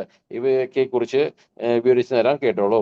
ജ്ഞാനം, ജ്ഞേയം, ജ്ഞാനി എന്നിവ ത്രിഗുണങ്ങളുടെ അടിസ്ഥാനത്തിൽ മൂന്ന് വിധത്തിൽ വിഭജിക്കപ്പെടുന്നത് എങ്ങനെയെന്ന് വിവരിച്ച ശേഷം കർത്താവിന്റെ ബുദ്ധിയെയും നിശ്ചയദാർഢ്യത്തെയും ഗുണങ്ങളുടെ അടിസ്ഥാനത്തിൽ എങ്ങനെ വിഭജിക്കാമെന്ന് ഭഗവാൻ പറഞ്ഞു തരുന്നു. അപ്പൊ ഈ ശ്ലോകത്തില് എന്താണ് പറഞ്ഞിരിക്കുന്നത്? ജ്ഞാനം, ജ്ഞേയം, ജ്ഞാനി. ഭൗതിക പ്രകൃതിയിലെ ത്രിഗുണങ്ങളനുസരിച്ച് പല വിധത്തിലുള്ള ദൃഢനിശ്ചയങ്ങളും അറിവുകളുമുണ്ട്. ഇവയെ കുറിച്ചിട്ടാണ് പറയാൻ പോകുന്നത്. അപ്പൊ ജ്ഞാനം, ജ്ഞേയം, ജ്ഞാനി എന്ന് പറഞ്ഞാൽ എന്താണ്? ജ്ഞാനം എന്ന് പറഞ്ഞാൽ അറിവ്, ജ്ഞേയം എന്ന് പറഞ്ഞാൽ എന്താണ്? ഏത് വിഷയമാണോ, അല്ലെങ്കിൽ ഏത് വിഷയമാണോ നമ്മൾ മനസ്സിലാക്കേണ്ടത്, അതാണ് ജ്ഞേയം. ജ്ഞാനി എന്ന് പറഞ്ഞാൽ ഇത് മനസ്സിലാക്കിയ ആള്. അപ്പൊ ഇങ്ങനെ എന്നിവ ത്രിഗുണങ്ങളുടെ അടിസ്ഥാനത്തിൽ മൂന്ന് വിധത്തിൽ വിഭജിക്കപ്പെടുന്നത് എങ്ങനെയെന്ന് വിവരിച്ച ശേഷം കർത്താവിന്റെ ബുദ്ധിയെയും നിശ്ചയദാർഢ്യത്തെയും ധൃതിക്കും ത്രിഗുണങ്ങളുടെ അടിസ്ഥാനത്തിൽ എങ്ങനെ വിഭജിക്കാമെന്ന് ഭഗവാൻ അടുത്ത ശ്ലോകങ്ങളിലൂടെ പറഞ്ഞു തരികയാണ്. ഓക്കെ,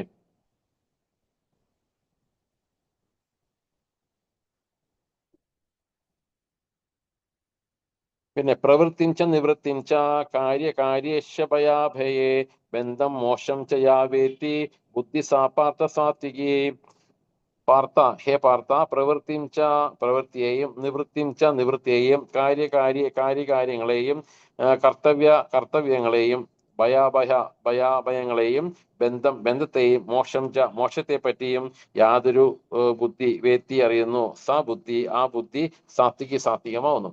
ബുദ്ധിപുത്ര, ചെയ്യേണ്ടതും ചെയ്തുകൂടാത്തത് എന്തുമെന്ന്, ഭയപ്പെടേണ്ടാത്തത് എന്തുമെന്ന്, ബന്ധനത്തിനും മോക്ഷത്തിനും കാരണമാവുന്നത് എന്നെല്ലാം അറിയുന്നതാണ് സാത്വികമായ ബുദ്ധി. ശാസ്ത്ര നിർദ്ദേശങ്ങൾ അനുസരിച്ച് കർമ്മങ്ങൾ ചെയ്യുന്നതിനെ, അഥവാ അനുഷ്ഠാനാർഹങ്ങളായ കർമ്മങ്ങൾ ചെയ്യുന്നതിനെയാണ് പ്രവൃത്തി എന്ന് പറയുന്നത്. അവയ്ക്ക് വിരുദ്ധങ്ങളായവ ചെയ്തുകൂടാ. ശാസ്ത്രങ്ങളുടെ മാർഗനിർദ്ദേശം അറികൂടാത്തവർ പ്രതികർമ്മങ്ങളുടെ ശൃംഖലയിൽ കുടുങ്ങിപ്പോകും. അങ്ങനെ വിവേചനം ചെയ്യുന്ന അറിവ് സാത്വികമാവുന്നു.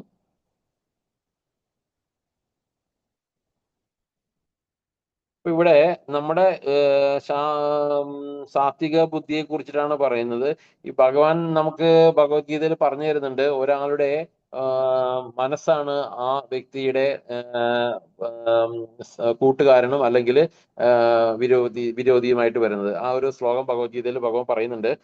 അത് 6-ാമത്തെ അധ്യായത്തിൽ 5-ാമത്തെ ശ്ലോകത്തിലാണ് പറയുന്നത്. ശാസ്ത്ര ഗ്രന്ഥങ്ങൾ അനുസരിച്ച് കർമ്മങ്ങൾ ചെയ്യുന്നതിനെ, അഥവാ അനുഷ്ഠാനർഹങ്ങളായ കർമ്മങ്ങൾ ചെയ്യുന്നതിനെയാണ് പ്രവൃത്തി എന്ന് പറയുന്നത്. അവയ്ക്ക് വിരുദ്ധങ്ങളായവ ചെയ്തുകൂടാ. അപ്പൊ ശാസ്ത്ര ഗ്രന്ഥങ്ങൾ പറയാത്ത കാര്യങ്ങള് ഈ സാത്വിക സ്വഭാവികളായ ആളുകൾ ചെയ്യുന്നില്ല. അവർ ശാസ്ത്ര ഗ്രന്ഥങ്ങൾ അനുസരിച്ചിട്ടാണ് ചെയ്യുന്നത്. ഇപ്പൊ എന്താണ് ശാസ്ത്ര ഗ്രന്ഥങ്ങൾ അല്ലാത്തവ എന്ന് പറയുന്നത്?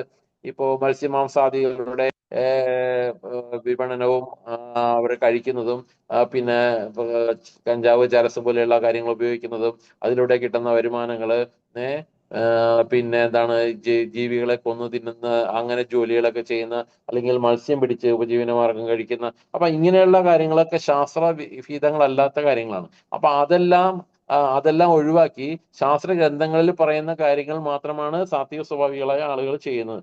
അപ്പോൾ അങ്ങനെ ശാസ്ത്ര മാർഗനിർദ്ദേശം അറിഞ്ഞുകൂടാത്തവർ കർമ്മങ്ങളുടെ ശൃംഖലയിൽ കുടുങ്ങിപ്പോകും. അപ്പൊ എന്താണ് കർമ്മമുണ്ട്, വികർമ്മമുണ്ട്, അകർമ്മമുണ്ട്. അപ്പൊ ഈ മൂന്ന് കാര്യങ്ങൾ നമ്മൾ പ്രത്യേകം മനസ്സിലാക്കണം. കർമ്മം എന്ന് പറയുമ്പോൾ എന്താണ്? കർമ്മത്തിൽ നമ്മൾ ചെയ്യുമ്പോൾ നല്ല കർമ്മങ്ങൾ ചെയ്താൽ അതിന്റെ ഗുണം നമുക്ക് കിട്ടുന്നു. ചീത്ത കർമ്മങ്ങൾ ചെയ്താൽ അതിന്റെ ചീത്ത കർമ്മത്തിന്റെ ഗുണം നമുക്ക് കിട്ടുന്നു, അല്ലെ? ഇപ്പൊ നല്ല കർമ്മങ്ങൾ ചെയ്യുകയാണെങ്കിൽ നമുക്ക് എന്താ സംഭവിക്കുന്നത് നമ്മൾ കുറെ നാള് സുഖലോലുപതയിൽ സ്വർഗലോകത്തിൽ പോയി സുഖിച്ച് ജീവിക്കാന്ന് മാത്രമേ ഉള്ളൂ. അപ്പൊ അതുപോലെ കർമ്മമുണ്ട്, വികർമ്മമുണ്ട്. വികർമ്മം എന്ന് പറഞ്ഞാൽ എന്താണ്? സാത്വികമായിട്ടുള്ള ശാസ്ത്ര ഗ്രന്ഥങ്ങളിൽ പറയാത്ത കാര്യങ്ങൾ ചെയ്യുന്നതിനാണ് വികർമ്മം എന്ന് പറയുന്നത്. പിന്നെന്താണ്? കർമ്മം, വികർമ്മം, അകർമ്മം. അകർമ്മം എന്ന് പറഞ്ഞാൽ എന്താണ്? നമ്മൾ എന്ത് ചെയ്യുന്ന കർമ്മവും, നമ്മൾ നല്ല ചെയ്താലും ചീത്ത ചെയ്താലും അത് നമ്മളിലേക്ക് ഏൽക്കാത്ത കർമ്മമുണ്ട്. അപ്പൊ അതാണ് കൃഷ്ണാബോധത്തിൽ പ്രവർത്തിക്കുന്ന ആളുകൾക്ക് ഈ അകർമ്മ സ്റ്റേജിലായിരിക്കും അവരെ സംബന്ധിച്ച് അവർക്ക് കർമ്മങ്ങളൊന്നും അവരെ ബാധിക്കുന്നില്ല. പക്ഷെ വികർമ്മം എന്ന് പറഞ്ഞാൽ ശാസ്ത്ര ഗ്രന്ഥങ്ങളിൽ പറയാത്ത കാര്യങ്ങൾ, നിഷിദ്ധമായ കാര്യങ്ങൾ ചെയ്യുന്ന കൂട്ടരാണ് അവരെ സംബന്ധിച്ച് അവർക്ക് കർമ്മങ്ങൾ അനുഭവിക്കാനായിട്ട് വരും. പക്ഷെ അകർമ്മ സ്റ്റേജിലുള്ള കൃഷ്ണഭക്തന്മാർ അല്ലെങ്കിൽ കൃഷ്ണസേവ ചെയ്യുന്ന ആൾക്കാർക്ക് അവര് അകർമ്മ സ്റ്റേജിലായിരിക്കും. അവരെ സംബന്ധിച്ച് ആ കർമ്മങ്ങളുടെ ഫലങ്ങളൊന്നും അവരിലേക്ക് എത്തപ്പെടുന്നില്ല. ഓക്കെ. അതുകൂടാതെ ശാസ്ത്രങ്ങളുടെ മാർഗനിർദ്ദേശം അറിഞ്ഞുകൂടാത്തവർ കർമ്മപ്രതിബന്ധങ്ങളുടെ ശൃംഖലയിൽ കുടുങ്ങിപ്പോകും. അപ്പോ ഈ പ്രതികർമ്മങ്ങളുടെ ശൃംഖലയിൽ അവർ കുടുങ്ങിക്കിടക്കുകയാണ്. മറ്റ് രജോ ഗുണത്തിലുള്ളവരും തമോ ഗുണത്തിലുള്ളവരും.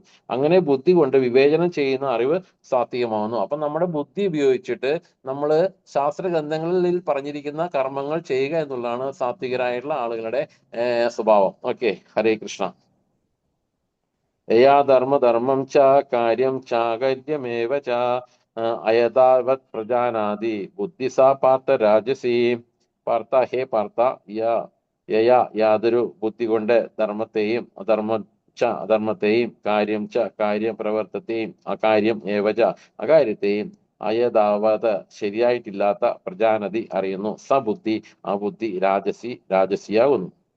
പാർത്ഥ, ധർമ്മം എന്ത് അധർമ്മം എന്ത് ചെയ്യേണ്ടതെന്ന് ചെയ്യരുതാത്ത എന്തെന്ന് വേർതിരിച്ചറിയാനാവാത്ത ബുദ്ധിയാണ് രാജസബുദ്ധി. അപ്പൊ രാജസ സ്വഭാവികളുടെ ബുദ്ധിയാണ് ഇവിടെ പറയുന്നത്. അവരെ സംബന്ധിച്ചിട്ട് എന്ത് ചെയ്യണം, എന്ത് ചെയ്യാൻ പാടില്ല എന്നുള്ള കാര്യം അവരെ സംബന്ധിച്ച് അറിയില്ല.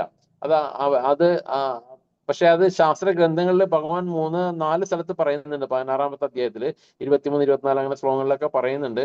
നമ്മൾ എന്ത് ചെയ്താലും ചെയ്യുന്നതെല്ലാം ശാസ്ത്ര ഗ്രന്ഥങ്ങളിൽ അടിയോടി വേണം ചെയ്യാൻ. അല്ലാണ്ട് സ്വയബുദ്ധിയാലെ ഒരു കർമ്മവും ചെയ്യാൻ പാടില്ല എന്നുള്ള കാര്യം ഭഗവത്ഗീതയിൽ ഭഗവാൻ 2-3 സ്ഥലത്ത് പറയുന്നുണ്ട്. അപ്പൊ ഇവരെ സംബന്ധിച്ച്, ഈ രാജസ സ്വഭാവികളെ സംബന്ധിച്ച് ഇവർക്ക് വേർതിരിച്ചറിയാനാവാത്ത ബുദ്ധിയാണ്. എന്ത് ചെയ്യണം, എന്ത് ചെയ്യാൻ പാടില്ല എന്നുള്ള കാര്യം അവർക്ക് അറിയില്ല. തിരിച്ചറിയാനാവാത്ത ബുദ്ധിയാണ് ഈ രാജസ സ്വഭാവികൾക്കുള്ളത്. അവരെ സംബന്ധിച്ച് ആ അറിവ് അവർക്ക് കിട്ടാത്തതുകൊണ്ടാണത്. താമസ സ്വഭാവികൾ, രാജസ സ്വഭാവികൾ അവരെ ഭൗതികമായിട്ടുള്ള ജീവിതത്തിൽ ആസ്വദിച്ച് ജീവിക്കുന്നവരാണ്.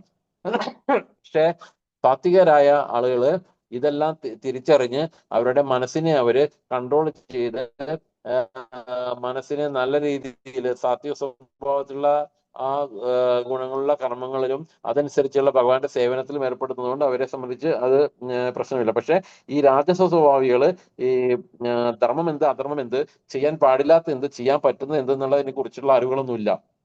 അവര് അറിയാത്ത ബുദ്ധിയാണ് അവർക്കുള്ളത്. അതുകൊണ്ട് അവര് രാജസ സ്വഭാവികളാണ്. ഓക്കെ. അടുത്ത ശ്ലോകം 32. അധർമ്മം ധർമ്മമിതി യാ മന്യതേ താമസാവൃത സർവാർത്ഥാൻ പരിതാംശ ബുദ്ധി സ പാർത്ഥ താമസി. പാർത്ഥ, ഹേ പാർത്ഥ, അധർമ്മത്തെ ധർമ്മം ഇത് ധർമ്മമെന്നും സർവർത്താൻ സർവ വിഷയങ്ങളെയും വിപരീതങ്ങളായിട്ട് തമസിനാൽ ആവൃതനായി യാതൊരു ബുദ്ധി മാന്യതയെ വിചാരിക്കുന്നു. ബുദ്ധി ആ ബുദ്ധി താമസിയാവുന്നു. ഹേ പാർത്ഥ, വ്യാമോഹത്തിന്റെയും അന്ധകാരത്തിന്റെയും സ്വാധീനതയിൽ അധർമ്മത്തെ ധർമ്മമായും ധർമ്മത്തെ അധർമ്മമായും കരുതി സദാ തെറ്റായ വഴിക്ക് പ്രവർത്തിക്കുന്ന ബുദ്ധി താമസ ബുദ്ധിയാകുന്നു. തമോഗുണത്തിൽ പ്രേരിതമായ ബുദ്ധി എപ്പോഴും ശരിയായ മാർഗം വിട്ട് അതിനെതിരായ വഴിക്കാണ് നീങ്ങുക. ശരിയായ ധർമ്മത്തെ തിരിച്ച് അയഥാർത്ഥ്യങ്ങളെ സ്വീകരിക്കുകയും താമസ സ്വഭാവി ഒരു മഹാത്മാവിനെ സാധാരണക്കാരനായും വെറും ഒരു മനുഷ്യനെ മഹാത്മാവായും കരുതും. അവർ സത്യത്തെ അസത്യമാണെന്ന് കരുതുകയും അസത്യത്തെ സത്യമായി അംഗീകരിക്കുകയും ചെയ്യുന്നു. ഇങ്ങനെ ഏത് വിഷയത്തിലും തെറ്റായ വഴിയാണ് അവർ സ്വീകരിക്കുക. തന്മൂലം അവരുടെ ബുദ്ധി താമസം, ഇരുളടഞ്ഞത് എന്നറിയപ്പെടുന്നു. അപ്പൊ താമസ സ്വഭാവികളുടെ ബുദ്ധിയുടെ കാര്യമാണ് ഇവിടെ പറയുന്നത്. താമസ സ്വഭാവത്തില് എന്താ പറയുന്നത്? ശരിയായ ധർമ്മത്തെ തിരിച്ചവർ യഥാർത്ഥ്യങ്ങളെ സ്വീകരിക്കുക, അയഥാർത്ഥ്യങ്ങളെ, അതായത് യഥാർത്ഥ്യങ്ങളല്ലാത്തവരെ എല്ലാത്തിനെയും സ്വീകരിക്കുകയും താമസ സ്വഭാവി ഒരു മഹാത്മാവിനെ സാധാരണക്കാരനായും അപ്പൊ നമ്മളെ വൈഷ്ണവ രീതിയിലുള്ള ഏതെങ്കിലും ആചാര്യനെയോ അല്ലെങ്കിൽ അതുപോലെയുള്ള ഗുണശ്രേഷ്ഠതയുള്ള സന്യാസിമാരെ കാണുമ്പോൾ അവര് സാധാരണ മനുഷ്യനായിട്ട് കാണും. എന്നാലോ മനുഷ്യനെ മറ്റുള്ള ആളുകളെ ഒരു ഇതും ഇല്ലാത്ത സാധാരണക്കാരനെ അവര് മഹാത്മാവായിട്ട് കാണുകയും ചെയ്യും. അപ്പൊ അവരെ സംബന്ധിച്ചിട്ട് എല്ലാം തലതിരിവാണ്. നേരായ വഴിക്കല്ല അവരുടെ ബുദ്ധി പ്രവർത്തിക്കുന്നത്. അപ്പോ മനുഷ്യനെ കരുതും അവർ സത്യത്തെ അസത്യമാണെന്ന് കരുതും. ഇപ്പൊ ഒരു സത്യം ആരെങ്കിലും പറഞ്ഞാൽ പോലും അതിനെ അവര് ധിക്കരിക്കുകയും അതിനെ ചോദ്യം ചെയ്യുകയും അതിനെ അസത്യമാണെന്ന് കാണുകയും സത്യത്തെ സത്യമായി അംഗീകരിക്കുകയും അസത്യത്തെ സത്യമായി അംഗീകരിക്കുകയും ചെയ്യും.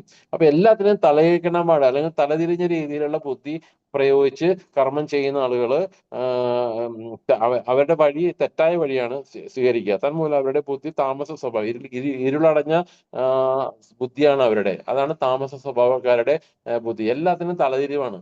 ഒന്നും നേരായ വഴിക്കല്ല ചെയ്യുക. ശാസ്ത്ര ഗ്രന്ഥങ്ങളെ അനുസരിക്കില്ല. അതുപോലെ തന്നെ അവർക്ക് ഭൗതിക ആസ്വാദനമാണ് അവരെ സംബന്ധിച്ച് പ്രധാനമായിട്ടുള്ളത്. ഓക്കെ, അപ്പൊ ഇവരെ സംബന്ധിച്ച് ഇരുളടഞ്ഞ ബുദ്ധി എന്നാണ് പറയപ്പെടുന്നത്. ഓക്കെ, ശ്ലോകം 33. ധൃത്വാ യയാ ധാരയതേ മന പ്രാണേന്ദ്രിയാക്രിയ യോഗനാവ്യഭിചാര്യണ ധൃതി സാ പാർത്ഥ സാത്വികി. വിവർത്തനം. ഹേ പാർത്ഥ, യോഗാനുഷ്ഠാനത്തിൽ നിലനിർത്തിയതും ദൃഢമായതും മനസ്സ്, പ്രാണൻ, ഇന്ദ്രിയങ്ങൾ എന്നിവയുടെ പ്രവർത്തനത്തെ നിയന്ത്രിക്കുന്നതുമായ നിശ്ചയം സാത്വികമാണ്.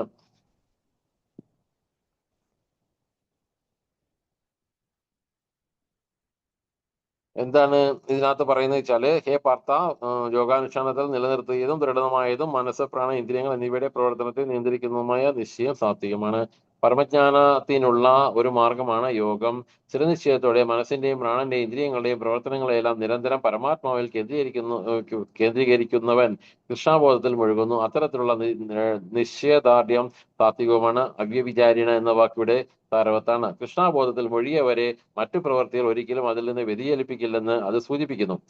അപ്പൊ ഇവിടെ സംബന്ധിച്ച് ഒരു യോഗാനുഷ്ഠാനത്തിന്റെ കാര്യം പറയുന്നുണ്ട്. എന്താണ്? അഷ്ടാംഗ യോഗയുണ്ട്, ഹഠയോഗയുണ്ട്, ധ്യാന യോഗയുണ്ട്, കർമ്മയോഗയുണ്ട്. അങ്ങനെ ഒരുപാട് യോഗാസന മുറകളുണ്ട്. അപ്പൊ അതിൽ ഏറ്റവും ടോപ്പ് മോസ്റ്റ് യോഗയാണ് ഭക്തി യോഗ. അപ്പോ ഹരേകൃഷ്ണ പ്രസ്ഥാനക്കാര് ഭക്തി യോഗയാണ് പ്രാക്ടീസ് ചെയ്യുന്നത്. അപ്പൊ ഈ ഭക്തി യോഗത്തിൽ വരുമ്പോ അവർക്ക് മറ്റുള്ള യോഗകളെല്ലാം അവരെ പിന്താങ്ങി സഹായിക്കുകയുള്ളൂ. അപ്പോ പരമജ്ഞാനത്തിലേക്ക് ഒരു മാർഗമാണ് യോഗം എന്ന് പറയുന്നത്. സ്ഥിരനിശ്ചയത്തോടെ മനസ്സിന്റെയും പ്രാണന്റെയും ഇന്ദ്രിയങ്ങളുടെയും പ്രവർത്തനങ്ങളെല്ലാം നിരന്തരം പരമാത്മാവിൽ കേന്ദ്രീകരിക്കുവാൻ കൃഷ്ണബോധത്തിൽ മുഴുകുന്നു. അവരുടെ മനസ്സും അവരുടെ ഇന്ദ്രിയങ്ങളും അവരുടെ എല്ലാ കാര്യങ്ങളും കൃഷ്ണബോധത്തിൽ കേന്ദ്രീകരിക്കാൻ അവരെ കൊണ്ട് സാധിക്കും. അത്തരത്തിലുള്ള നിശ്ചയദാർഢ്യം, അതായത് എന്തെല്ലാം പ്രലോഭനങ്ങൾ വന്നാലും അതിനെല്ലാം അവര് തട്ടി മാറ്റിയിട്ട് നിശ്ചയദാർഢ്യത്തോടുകൂടി കൃഷ്ണബോധത്തിലെ അത്യുത്സാഹത്തോടുകൂടി കൃഷ്ണബോധം പ്രാക്ടീസ് ചെയ്യുന്ന ഇവരെ സാത്വിക സ്വഭാവക്കാരാണ്. മനസ്സിലല്ലേ? ഈ ദാർഢ്യം സാത്വികമാണ്. അവിഭാജ്യരൻ എന്ന വാക്കിവിടെ സാരവത്താണ്. അവ്യഭിചാരിണ എന്ന വാക്കിവിടെ സാരവത്താണ്.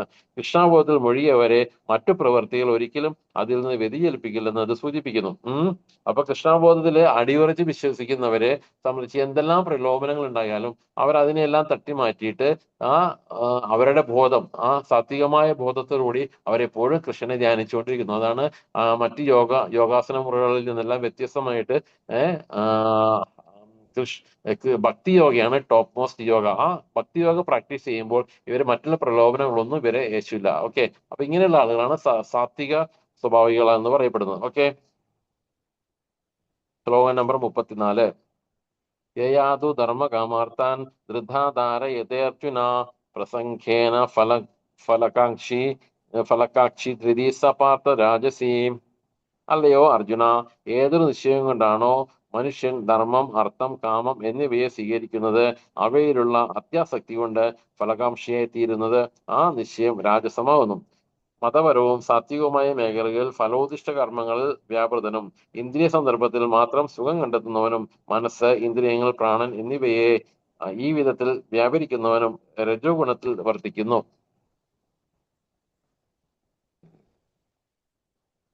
ഇപ്പൊ മതപരമായും സാത്വികവുമായിട്ടുള്ള, അല്ലയോ അർജുന, ഏതൊരു നിശ്ചയം കൊണ്ടാണോ മനുഷ്യൻ ധർമ്മം, അർത്ഥം, കാമം എന്നിവയെ സ്വീകരിക്കുന്നത് അവയിലുള്ള അത്യാസക്തി കൊണ്ട് ഫലകാംക്ഷിയായി തീരുന്നത് ആ നിശ്ചയം രാജസമാകുന്നു. മതപരമായും സാമ്പത്തികവുമായിട്ടുള്ള മേഖലയിൽ ഫലോദിഷ്ട കർമ്മങ്ങളിൽ വ്യാപൃതനും ഇന്ദ്രിയ സന്ദർഭത്തിൽ മാത്രം സുഖം കണ്ടെത്തുന്നവനും മനസ്സ്, ഇന്ദ്രിയങ്ങൾ, പ്രാണൻ എന്നിവയെ ഈ വിധത്തിൽ വ്യാപരിക്കുന്നവനും രജോ ഗുണത്തിൽ വർത്തിക്കുന്നു. അപ്പോൾ ഈ രജോ ഗുണ സ്വഭാവികളുടെ ഒരു കാര്യമാണ് പറയുന്നത്. ഇവരെ സംബന്ധിച്ച് ഇവർക്ക് ഒരു ഗോൾ സെറ്റ് ചെയ്തിട്ടില്ല. ഗോൾ എന്ന് പറഞ്ഞാൽ എന്താണ്? ഞാൻ എങ്ങനെ ഇവിടെ വന്നു, ഇനി ഞാൻ എങ്ങോട്ടാണ്, എന്റെ ആത്യന്തികമായ ലക്ഷ്യം എന്താണ്, ഇതൊന്നും അവരെ സംബന്ധിച്ചിട്ട് ഉള്ള അറിവ് അവർക്ക് ലഭിച്ചിട്ടില്ല. അപ്പൊ നമ്മൾ പറയില്ലേ, കൊച്ചുകുട്ടികളെ ഗോൾ സെറ്റ് ചെയ്യുക എന്നൊക്കെ പറഞ്ഞിട്ടില്ലേ, നിനക്ക് ആരാവണം, ഡോക്ടർ ആവണോ, എഞ്ചിനീയർ ആവണോ, അല്ലെങ്കിൽ ചാർട്ടേഡ് അക്കൗണ്ടന്റ് ആവണോ, ആരാവണം നമ്മൾ സാധാരണ നമ്മുടെ കുട്ടികളോടൊക്കെ ചോദിക്കാറുണ്ട്. അപ്പൊ ഇവരെ സംബന്ധിച്ച് ഇവർക്ക് വ്യക്തമായിട്ടുള്ള ധാരണ ഇല്ല. ഞാൻ എവിടെ നിന്ന് വന്നു, ഇനി ഞാൻ എങ്ങോട്ടാണ് പോകേണ്ടത്, മരണശേഷം എന്ത് സംഭവിക്കുന്നത്, അല്ലെങ്കിൽ ഞാനും ഭഗവാനുമായിട്ടുള്ള ബന്ധം എന്താണ്, ഇതിനെക്കുറിച്ചിട്ടുള്ള യാതൊരു അറിവും ഈ കൂട്ടർക്ക് ഇല്ല. അപ്പൊ ഇങ്ങനെയുള്ള അറിവ് ഇല്ലാത്തത് കാരണം ഇവര് എല്ലാവരും ഇന്ദ്രിയ സന്ദർപ്പണത്തിൽ മാത്രമാണ് അവരുടെ ഈ ജീവിതം മുഴുവനും കൊണ്ടിരിക്കുന്നത്. ഭൗതികമായിട്ടുള്ള ആ ആഗ്രഹങ്ങളും ഭൗതിക ജീവിതത്തിൽ ഉണ്ടാവുന്ന ആസ്വാദനങ്ങളും ഇതെല്ലാം പൂർണ്ണമായി ആസ്വദിച്ചുകൊണ്ട് ഭാര്യയുടെയും കുട്ടികളുടെയും കൂടെ അവര് വളരെയധികം സന്തോഷത്തോടെ ജീവിക്കുന്ന ഈ കൂട്ടര് ആണ് ഇവര് രജോ ഗുണത്തിലാണ് വർദ്ധിക്കുന്നത്. ഓക്കെ, ഹരേ കൃഷ്ണ. 35-ാമത്തെ ശ്ലോകം. അല്ലേ കുന്തിപുത്ര, സ്വപ്നം, ഭയം, വ്യസനം, വിഷാദം, മതം എന്നിവ യയാ സ്വപ്നം ഭയം ശ്ലോകം വിഷാദം പദമേവ ച ന വിമുഞ്ചതി ദുർമേധ ധൃതി സ പാർത്ഥതാമസി. അല്ലയോ കുന്തിപുത്ര, സ്വപ്നം, ഭയം, വ്യസനം, വിഷാദം, മതം എന്നിവയ്ക്ക് അതീതമല്ലാത്ത ബുദ്ധിശൂന്യമായ നിശ്ചയം തമോ ഗുണത്തിലുള്ളതാണ്.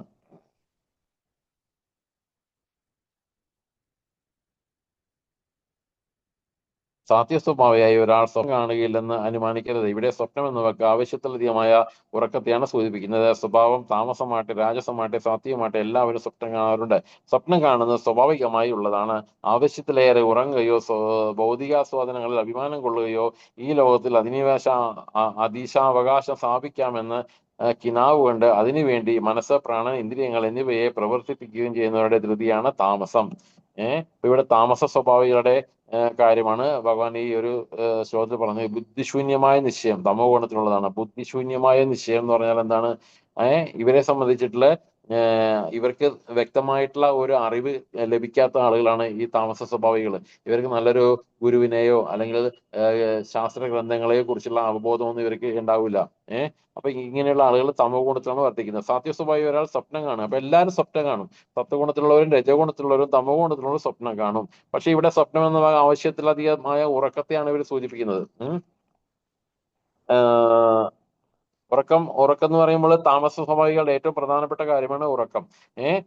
എല്ലാവരും സ്വപ്നം കാണുന്നത് സ്വാഭാവികമുള്ളതാണ്. ആവശ്യത്തിലേറെ ഉറങ്ങുകയും ഭൗതിക സുഖഭോഗങ്ങളിൽ അഭിമാനം കൊള്ളുകയും ഈ ലോകത്ത് അധിവേശാവസ്ഥ സ്ഥാപിക്കാൻ വേണ്ടി കിനാവ് വേണ്ട അതിനുവേണ്ടി മനസ്സും ഇന്ദ്രിയങ്ങളും മറ്റ് അവരുടെ എല്ലാ ശരീര പ്രവർത്തനവും എല്ലാം കൊണ്ട് അവർ ഈ രാജ്യത്തെ തന്നെ കീഴടക്കാൻ വേണ്ടിയിട്ട് ശ്രമിക്കുന്ന ആളുകളാണ് ഈ താമസ സ്വഭാവികൾ. ഓക്കെ, ഈ ധൃതിയാണ് താമസം എന്ന് പറയപ്പെടുന്നത്. ഓക്കെ, ഹരേ കൃഷ്ണ. ബുദ്ധിശൂന്യമായ നിശ്ചയം. പിന്നെ 36-ാമത്തെ ശ്ലോകം. സുഖം വിദാനീം ത്രിവിധം ശൃണുമേ ഭരതർഷഭ അഭ്യാസാത് രമതേ യത്ര സുഗാന്തം ച നിഗച്ഛതി. ഹേ ഭരതർഷഭ, ബുദ്ധിമാനായ ജീവാത്മാവ് ആസ്വദിക്കുകയും ആസ്വാദനത്തിലൂടെ ചിലപ്പോൾ സകല ക്ലേശങ്ങളിൽ നിന്നും മുക്തി നേടുകയും ചെയ്യുന്ന സുഖത്തെ പറ്റി പറയാം. അത് 3 വിധത്തിലുണ്ട്. ബന്ധനസ്ഥനായ ആത്മാവ് വീണ്ടും ഭൗതിക സുഖങ്ങൾ ആസ്വദിക്കാൻ ഇച്ഛിക്കുന്നു. ഇങ്ങനെയുള്ള ബദ്ധാത്മാവ് ചവച്ചതിനെ വീണ്ടും ചവയ്ക്കുന്നു. അങ്ങനെയുള്ള ആ ആസ്വാദനത്തിനിടയിൽ ചിലപ്പോൾ ഒരു മഹാത്മാവുമായുള്ള സമ്പർക്കത്തിൽ ആത്മാവ് ഭൗതികതയുടെ ബന്ധനത്തിൽ നിന്ന് മോചനം നേടിയെന്ന് വരാം. മറ്റൊരു വിധത്തിൽ പറഞ്ഞാൽ ഒരു ബദ്ധ ജീവാത്മാവ് ഇന്ദ്രിയ സുഖലബ്ധിക്കായുള്ള ഏതെങ്കിലും പ്രവൃത്തിയിൽ എപ്പോഴും ഏർപ്പെട്ടുകൊണ്ടിരിക്കും. ഇത് വെറും ഒരാവർത്തനം മാത്രമാണ്. സജ്ജന സമ്പർക്കത്തിലൂടെ ബോധ്യപ്പെടുമ്പോഴാണ് തന്റെ യഥാർത്ഥമായ കൃഷ്ണാബോധത്തിലേക്കുള്ള ഉണർവുണ്ടാകുന്നത്. സുഖമെന്ന് പറയപ്പെടുന്ന ആ അവ്യർത്ഥമായ ആവർത്തനത്തിൽ നിന്ന് ചിലപ്പോൾ രക്ഷപ്പെടുന്നതും. ഇത് വളരെ പ്രധാനപ്പെട്ട ഒരു ശ്ലോകമാണ്.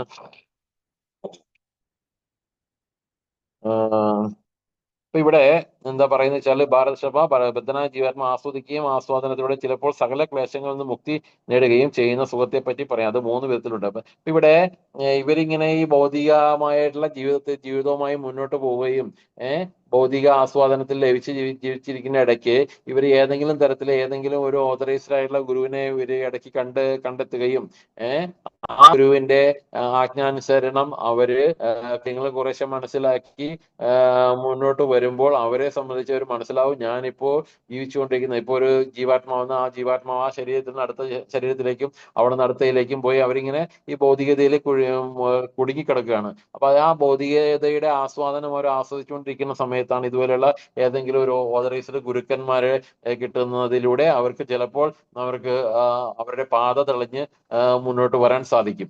അതിന്റെ ആ ഒരു കാര്യമാണ് ഈ പറയുന്നത്. അപ്പൊ അങ്ങനെയുള്ള ആളുകള് ഇപ്പോ ഇവിടെ നമ്മളെല്ലാവരും ഭൗതികതയിൽ കുടുങ്ങി കിടക്കുകയായിരുന്നു.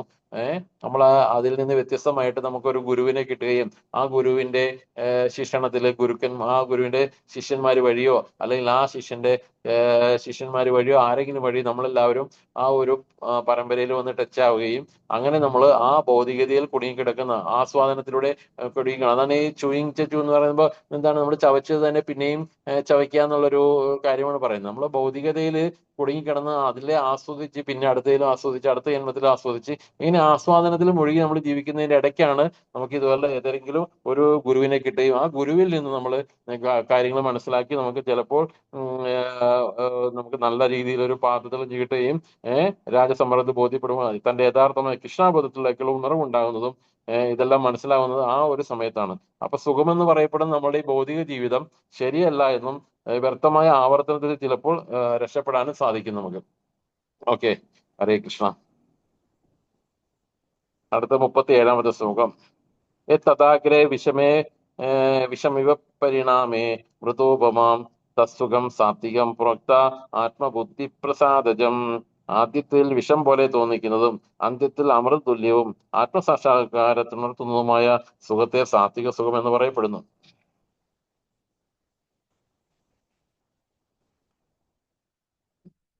ആത്മസാക്ഷാത്കാരത്തിനായുള്ള യജ്ഞത്തിൽ മനസ്സിനെയും ഇന്ദ്രിയങ്ങളെയും നിയന്ത്രിക്കാനും മനസ്സിനെ ആത്മാവിൽ കേന്ദ്രീകരിക്കാനും പല നിബന്ധനകൾക്കും വഴങ്ങേണ്ടതായിട്ടുണ്ട്. കർക്കശങ്ങളാണ് ഇവയെല്ലാം. വിഷം പോലെ കൈപ്പേറിയതാണ്. അവയെ വേണ്ടവിധം അനുഷ്ഠിച്ചാലാകട്ടെ അതീന്ദ്രിയാവസ്ഥയിലെത്താം. ജീവിതത്തിലെ അമൃതാസ്വാദനം അന്ന് ആരംഭിക്കുകയായി. അപ്പോൾ ഇവിടെ നമ്മൾ എപ്പോഴും നമ്മളൊരു കാര്യം പറയാറുണ്ട്.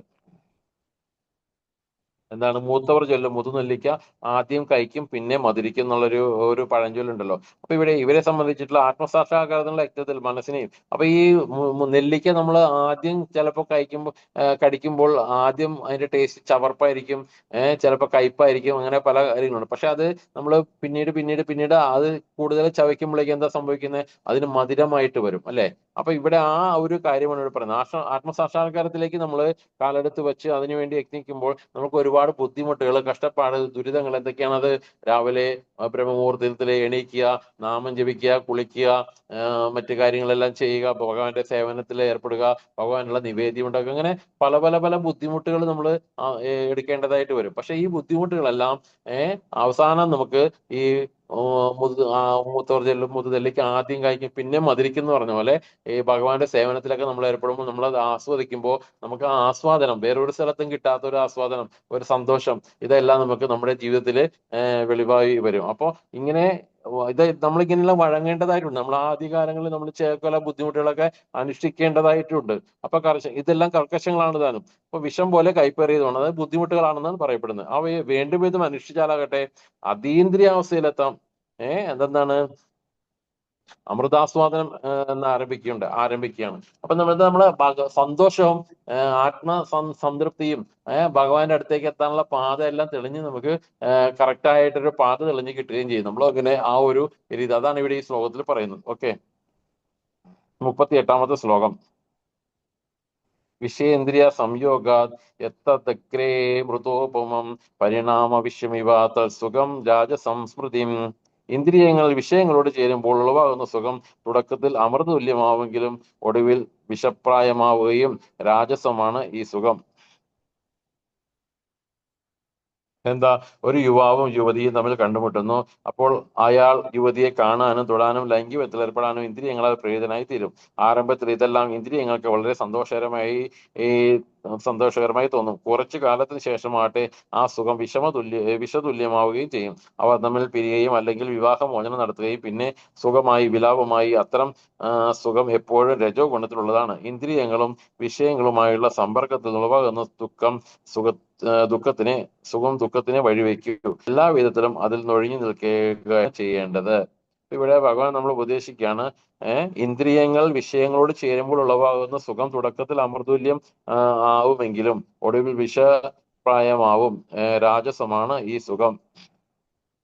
അപ്പൊ ഇന്ദ്രിയങ്ങൾ വിഷയങ്ങളോട് ചേരുമ്പോൾ എന്താ, നമുക്കിപ്പോ ഭയങ്കരമായിട്ട് ദാഹം തോന്നുന്ന സമയത്ത് നമ്മൾ തണുത്ത വെള്ളം എടുത്ത് കഴിക്കും.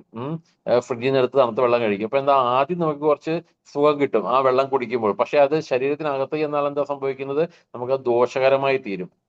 അതുപോലെ തന്നെയാണ് നമുക്ക് മധുരം, ഇതുപോലെ തന്നെ ദാഹം തോന്നുമ്പോൾ നമ്മൾ പാനീയങ്ങള്, ഇതുപോലെ തന്നെ കൊക്കക്കോള, ലിംക അതുപോലെ പാനീയങ്ങൾ കഴിക്കുമ്പോൾ എന്താ സംഭവിക്കുന്നത്, ശരിക്കും പറഞ്ഞാൽ ദാഹിക്കുമ്പോൾ നമ്മൾ വെള്ളമാണ് കഴിക്കേണ്ടത്, സാധാരണ വെള്ളം. അപ്പൊ അതിൽ മധുരം ചേരുമ്പോൾ എന്താ സംഭവിക്കുന്നത്, ഈ മധുരം അകത്തോട്ട് ചെല്ലുമ്പോൾ അതിൽ നിന്ന് പിന്നെയും ദാഹം കൂടുകയാണ് ചെയ്യുന്നത്. അപ്പൊ നമ്മൾ ഇതെല്ലാം നമ്മുടെ ആ ഇന്ദ്രിയ ആസ്വാദനത്തിനെ സംബന്ധിച്ചിട്ടുള്ള ഇന്ദ്രിയ വിഷയങ്ങളോട് ചേരുമ്പോൾ ഉണ്ടാവുന്ന ആസ്വാദനമാണ്. അത് ഭാവിയിൽ നമുക്ക് ബുദ്ധിമുട്ടുണ്ട്. അതുപോലെ തന്നെയാണ് ഒരു സ്ത്രീയും പുരുഷനും അമിതാക്കൾ അവർ അങ്ങോട്ടും ഇങ്ങോട്ടും ആകർഷിക്കപ്പെടും. പക്ഷെ ആദ്യമൊക്കെ അവർക്ക് നല്ല സുഖവും സന്തോഷവും കിട്ടുമായിരിക്കാം. പിന്നീട് അവർ അതിൽ നിന്ന് വ്യത്യസ്തമായിട്ട് അങ്ങോട്ടും ഇങ്ങോട്ടും ചില പ്രശ്നങ്ങളൊക്കെ വന്ന് അങ്ങോട്ടും ഇങ്ങോട്ടും വഴക്കും ഇതൊക്കെ വന്നു കഴിയുമ്പോൾ അതിന്റെ പര്യവസാനം എന്തായി വരിക, പിന്നെ അതിന്റെ ഡൈവോഴ്സായി മറ്റു കാര്യങ്ങളിലേക്കൊക്കെ പോകും.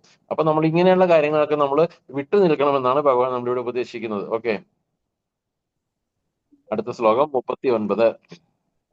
യദഗ്രേ ചാനുബന്ധേ ച സുഖം മോഹനാത്മനാ നിദ്രാലസ്യ പ്രമാദോത്തം തത്താമസമുദാഹൃതം. ആത്മദർശനത്തെ സംബന്ധിച്ചിടത്തോളം അന്തവും ആദ്യം മുതൽ അവസാനം വരെ വ്യാമോഹപരതവും നിദ്ര, ആലസ്യം, പ്രമാദം എന്നിവയിൽ ഉണ്ടാകുന്നതുമായ സുഖമാണ് താമസം.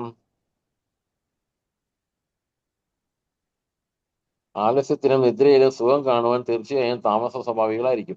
എങ്ങനെ പ്രവർത്തിക്കണമെന്നും എങ്ങനെ പ്രവർത്തിച്ചുകൂടാ എന്നും അറിയാത്ത ഒരാളും താമസ സ്വഭാവി തന്നെ. ഈ സ്ഥിതിയിലുള്ളവർക്ക് വ്യാമോഹമേ ഉള്ളൂ. അവർക്ക് തുടക്കത്തിലാകട്ടെ അന്ത്യത്തിലാകട്ടെ ഫലം ലഭിക്കുന്നില്ല. രാജസ സ്വഭാവികൾ ആദ്യത്തിൽ നീയമായൊരു സുഖാനുഭൂതിയിലേക്കാം, അവസാനത്തിൽ ദുഃഖവും. താമസ സ്വഭാവിയാവട്ടെ ആദ്യവും അവസാനവും ദുഃഖം മാത്രമേ അനുഭവപ്പെടാറുള്ളൂ. ഓക്കെ, അപ്പൊ ഇതിനകത്ത് എന്താണ് പറയുന്നത്, ആലസ്യത്തിനും നിദ്രയിലും സുഖം കാണുന്നു. ആത്മദർശനത്തെ സംബന്ധിച്ചിടത്തോളം അന്തവും ആദ്യം മുതൽ അവസാനം വരെ വ്യാമോഹപരിതവും. നിദ്ര, ആലസ്യം, പ്രമാദം എന്നിവയിൽ ഉണ്ടാകുന്ന സുഖമാണ് താമസ സുഖം. അപ്പോ ചില ആൾക്കാർക്ക് എന്താണ്, ഉറക്കത്തിൽ നിന്ന് കിട്ടുന്ന ഒരു ആസ്വാദനമുണ്ട്, ഒരു സുഖമുണ്ട്. അതുപോലെ തന്നെ ആലസ്യം ഇവരെ സംബന്ധിച്ച് മടിയന്മാരാണ്. എല്ലാത്തിനും മടിയായിട്ട് നമ്മളെ വീട്ടിൽ കുത്തിയിരുന്ന അവർക്ക് ഇഷ്ടമുള്ള എന്തെങ്കിലും കാര്യങ്ങൾ ചെയ്യും. അതിൽ പ്രമാദം എന്നിവയിൽ ഉണ്ടാകുന്ന സുഖമാണ് താമസം. അപ്പോ ഈ ഉറക്കം അതുപോലെയുള്ള അമിതമായ ആഹാരം, ഇതിൽ നിന്നെല്ലാം കിട്ടുന്ന ഒരു സുഖമുണ്ടല്ലോ, ഈ സുഖമാണ് ഈ താമസ സ്വഭാവികൾക്ക് ഇഷ്ടം. അപ്പോ ആ ഒരു കാര്യമാണ് ഇവിടെ പറയുന്നത്. ആലസ്യത്തിനും നിദ്രയിലും സുഖം കാണുന്നത് തീർച്ചയായും താമസ സ്വഭാവികളാണ്. അപ്പൊ ഇങ്ങനെയുള്ള ആളുകൾ താമസ സ്വഭാവികളായിരിക്കും എന്ന് പറയുന്നത്. എങ്ങനെ പ്രവർത്തിക്കണമെന്നും എങ്ങനെ പ്രവർത്തിച്ചുകൂടാ എന്നും അറിയാത്ത ഒരാളും താമസ സ്വഭാവി തന്നെയാണ്. അപ്പൊ കളഞ്ഞില്ലേ, വെറുതെ പാടിയാതെ നല്ലതെന്ന് പറഞ്ഞു. അപ്പൊ ഇങ്ങനെ ഉറക്കത്തിൽ നിന്നെല്ലാം കിട്ടുന്ന ആ ഒരു താമസ സ്വഭാവത്തിൽ നിന്ന് കിട്ടുന്ന ഒരു സുഖമുണ്ടല്ലോ, ആ സുഖം ആസ്വദിക്കുന്ന ആളുകളാണ് താമസ സ്വഭാവികള്. ഓക്കെ, അടുത്ത ശ്ലോകം 40-ാമത്തെ ശ്ലോകമാണ്. ന തദസ്തി പൃഥ്വ്യാം വാ ദിവി വേദേഷു വാ പുനാ സത്വം പ്രകൃതിജേന്മുക്തം യഥേബി സ്വാത്രിഗുർഗുണേ. ഭൂമിയിലോ ഉപരിഗ്രഹങ്ങൾ വ്യൂഹങ്ങളിൽ ദേവന്മാർക്കിടയിലോ പ്രതിജന്യങ്ങളായ ഈ 3 ഗുണങ്ങളിൽ നിന്ന് മുക്തനായിട്ട് യാതൊരു ജീവാത്മാവും ഇല്ല എന്നാണ് പറയുന്നത്. പ്രപഞ്ചത്തിലെങ്ങും ത്രിഗുണങ്ങളുടെ സമഗ്രമായ പ്രവർത്തനം ഏത് വിധമാണെന്ന് ഭഗവാൻ ഇവിടെ ചൂണ്ടിക്കാട്ടുകയാണ്. എന്താണ്, ഭൂമിയിലെ ഗ്രഹങ്ങളിൽ ദേവന്മാർക്കിടയിലോ പ്രകൃതിജനങ്ങളായി 3 ഗുണങ്ങളിൽ നിന്ന് മുക്തനായിട്ട് യാതൊരു ജീവനുമില്ല. അപ്പൊ ഇവിടെ എന്താ പറയുന്നത്, ഭൂമിയുടെ താഴേക്ക് 7 ലോകമുണ്ട്, ഭൂമിയുടെ മുകളിലേക്ക് 7 ലോകമുണ്ട്. ഭൂമിയുടെ താഴേക്കുള്ള 7 ലോകങ്ങൾ എന്ന് പറയുന്നത് എന്താണ്, ഭൂമി, അതലം, വിതലം, സുതലം, തലാതലം, രസാതലം, മഹാതലം, പാതാളം. അങ്ങനെ ഭൂമിയുടെ മുകളിലേക്കുള്ള ലോകങ്ങൾ ഏതൊക്കെയാണ്, ഭൂവർലോകം, സ്വർഗലോകം, മഹർലോകം, ജനോലോകം, തപോലോകം, സത്യലോകം. അപ്പൊ ഇങ്ങനെ ഇത്രയും ഈ ലോകങ്ങളിൽ, ഈ 14 ലോകങ്ങളിലും ഈ ത്രിഗുണങ്ങളിൽ നിന്ന് മറിച്ച് വേറെ എല്ലാവരും ഈ ത്രിഗുണങ്ങൾ അനുഭവിക്കേണ്ടതായിട്ട് വരും. ഇപ്പൊ ബ്രഹ്മലോകത്തില് എന്താണ് പറയുന്നത്? ഭഗവാൻ പറയുന്നുണ്ട്, ആ ബ്രഹ്മഭുവന ലോകം എന്ന ശ്ലോകമില്ലേ? അപ്പൊ ബ്രഹ്മാവിന് പോലും ഈ ത്രിഗുണങ്ങളുടെ ഇത് അനുഭവിച്ചേ മതിയാവും. അപ്പൊ ആരും ഇതിൽ നിന്ന് വ്യത്യസ്തരല്ല. ഈ 14 ലോകത്തിലുള്ള ആളുകളെല്ലാവരും ഈ ത്രിഗുണങ്ങളിൽ പെട്ട് കിടക്കുകയാണ്. ഓക്കെ, അപ്പൊ ഈ ത്രിഗുണങ്ങളിൽ നിന്ന് മറിച്ച് നമ്മൾ സത്വഗുണത്തിലേക്ക് വരുമ്പോൾ നമ്മൾ അകർമ്മ സ്റ്റേജിലെത്തും. അകർമ്മ സ്റ്റേജിൽ വന്നു കഴിഞ്ഞാൽ എന്താ ഗുണം? നമുക്ക് നമ്മൾ ചെയ്യുന്ന കർമ്മങ്ങളിൽ ഫലകർമ്മങ്ങളായാലും ചീത്ത കർമ്മമായാലും നമ്മളിൽ അത് യേശുവില്ല. അപ്പൊ നമ്മൾ എന്താ, ഈ ഭഗവാനിലേക്ക് എത്താൻ വേണ്ടിയിട്ടുള്ള ഭഗവാന്റെ പാത നമുക്ക് ഇവിടെ തെളിഞ്ഞു കിട്ടുകയും ചെയ്യുന്നു. അതാണ് ഈ ശ്ലോകത്തില് പറയുന്ന ഒരു കാര്യം. ഓക്കെ, അപ്പൊ ഇതിനെല്ലാം ഉപരിയായിട്ട് വേറെ കാര്യം മനസ്സിലാക്കാനുള്ളത്, നമ്മളെ ഈ ശരീരമല്ല ആത്മാവ്. അതാണ് നമ്മുടെ ഏറ്റവും പ്രധാനപ്പെട്ട ജ്ഞാനം. അപ്പം ഈ ശരീരത്തെ നമ്മൾ ഉപേക്ഷിച്ച് നമ്മളെ അടുത്ത ജന്മം ഇങ്ങനെ പല ജന്മങ്ങൾ എടുക്കാതെ ഭഗവാനിലേക്ക് എത്താൻ വേണ്ടിയിട്ടുള്ള കാര്യങ്ങൾ ചെയ്യാൻ വേണ്ടിയിട്ടാണ് നമ്മളിവിടെ ഈ ഹരേകൃഷ്ണ പ്രസ്ഥാനക്കാർ ഭക്തിയോഗ പ്രാക്ടീസ് ചെയ്ത് ഭഗവാനിലേക്ക് എത്താൻ വേണ്ടിയിട്ടുള്ള പാത നമുക്ക് തെളിഞ്ഞു തരാൻ വേണ്ടിയിട്ട് നമുക്ക് ഗുരുക്കന്മാരെ നമ്മളെ സഹായിക്കുന്നു.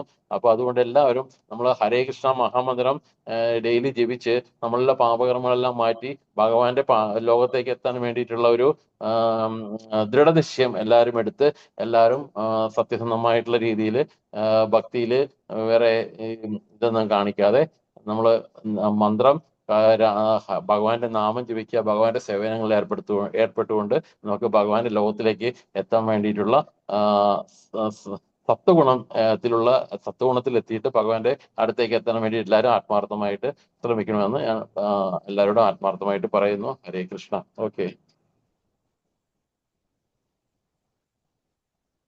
ഹരേ കൃഷ്ണ മാതാജി.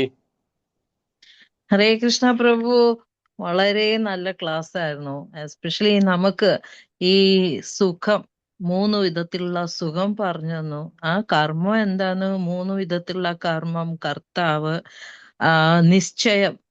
ഇത് 3ഉം നമുക്ക് ഒരു ജീവിതത്തിൽ വേണ്ട ഒരു കാര്യങ്ങളാണ്. അപ്പൊ അതിന്റെ 3 തലങ്ങള്, സാത്വിക തലം, രാജസിക തലം ആൻഡ് താമസിക തലം. ഇത് ഓരോ സ്റ്റെപ്പ് ബൈ സ്റ്റെപ്പ് നമുക്ക് ഭഗവാൻ എത്ര നന്നായിട്ട് വിവരിച്ചു തന്നിട്ടുണ്ട് അല്ലെ? അപ്പൊ ഇതൊക്കെ മനുഷ്യരെല്ലാവരും മനസ്സിലാക്കണം. നമ്മള് വിചാരിക്കുന്നത് ഇത് തന്നെയാണ് ലോകം, അല്ലെങ്കിൽ ഈ സുഖമാണ് നമ്മുടെ അവസാനത്തെ സുഖം എന്നൊക്കെയാണ് മനുഷ്യർ വിചാരിച്ചിരിക്കുന്നത്. അപ്പൊ അതിൽ നിന്ന് നമ്മളിത് ഇനിയും എത്രയോ വീണ്ടും ചവയ്ക്കുന്നു എന്ന് പറഞ്ഞല്ലോ. അപ്പൊ അതൊരു ശരിക്കും ഈ ഒട്ടകം എത്ര മുള്ളുണ്ടെങ്കിലും അത് മരുഭൂമിയിൽ എങ്ങനെ കിട്ടുന്ന ആ മുള്ള് ചോര വരുന്നത് വരെ ഇങ്ങനെ ചവച്ചുകൊണ്ടിരിക്കും. അത് തന്നെയാണ് മനുഷ്യരുടെയും ഒരു അവസ്ഥ അല്ല?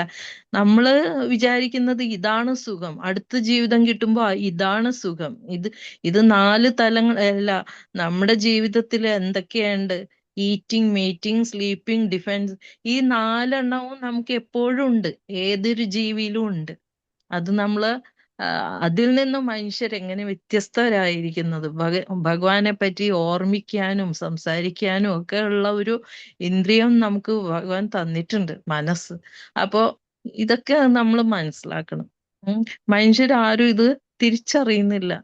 ഭഗവാൻ ഇത്ര നന്നായിട്ട് സുന്ദരമായിട്ട് എത്രയോ വർഷം അല്ലെങ്കിൽ യുഗങ്ങൾക്ക് മുമ്പ് മുതൽ ഭഗവാൻ ഇത് പറഞ്ഞു തരുന്നുണ്ട്.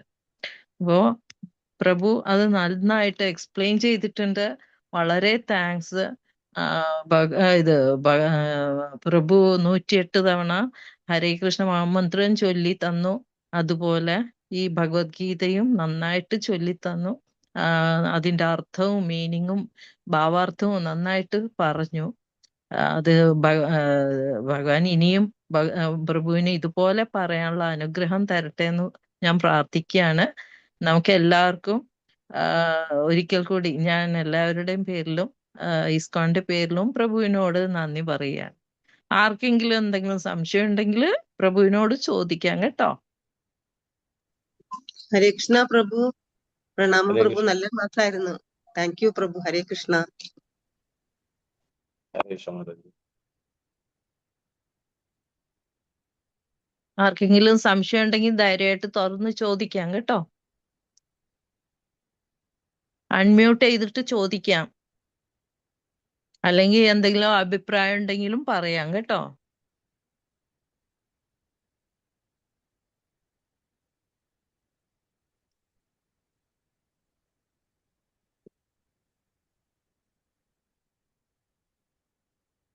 പ്രഭുവിന്റെ ക്ലാസ് മിക്ക ആൾക്കാർക്കും ഇഷ്ടമായിട്ടുണ്ട്. എല്ലാവരും എക്സലന്റും സൂപ്പർ ക്ലാസ്സും എന്നൊക്കെ പറഞ്ഞിട്ട് അഭിപ്രായം പറഞ്ഞിട്ടുണ്ട്.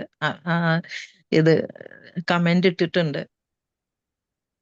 അതുപോലെ ഇനിയും നമുക്ക് ക്ലാസ്സുകൾ തരാനായിട്ട് പ്രഭുവിനോട് അഭ്യർത്ഥിക്കുകയാണ്. ഇനിയും ഇതുപോലെ ചാൻസ് ഉണ്ട്. ഇനിയും നമ്മൾ അടുത്തൊരു ഈ ആഴ്ചയിൽ നമ്മൾ ഈ ഭഗവത്ഗീത ഇവിടെ അവസാനിപ്പിക്കുകയാണ്. ഇനി അടുത്ത സെഷനിലേക്ക് നമുക്ക് പുതിയൊരു പുസ്തകമായിട്ട് മുന്നോട്ട് പോവുകയാണ്. അപ്പൊ ഇന്ന് ആർക്കും സംശയമില്ലെന്ന് തോന്നുന്നു. നമുക്ക് ഏതായാലും ക്ലോസിംഗ് പ്രേയേഴ്സിലേക്ക് പോകാം. നമസ്തേ നരസിംഹായ പ്രഹ്ലാദലാദദായിനേ ഹിരണ്യകാശിപൂർവക്ഷഃ ശീലതങ്കാനകാലായേ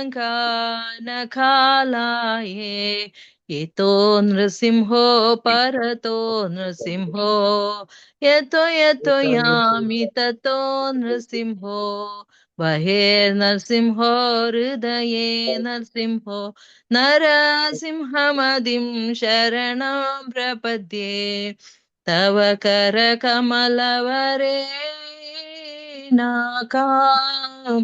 അത്ഭുത ശൃംഗ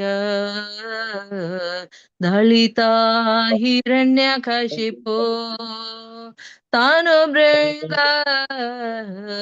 കേശവധൃത നരഹരിരൂപ ജയ ജഗദീശ ഹരേ ജയ ജഗദീശ ഹരേ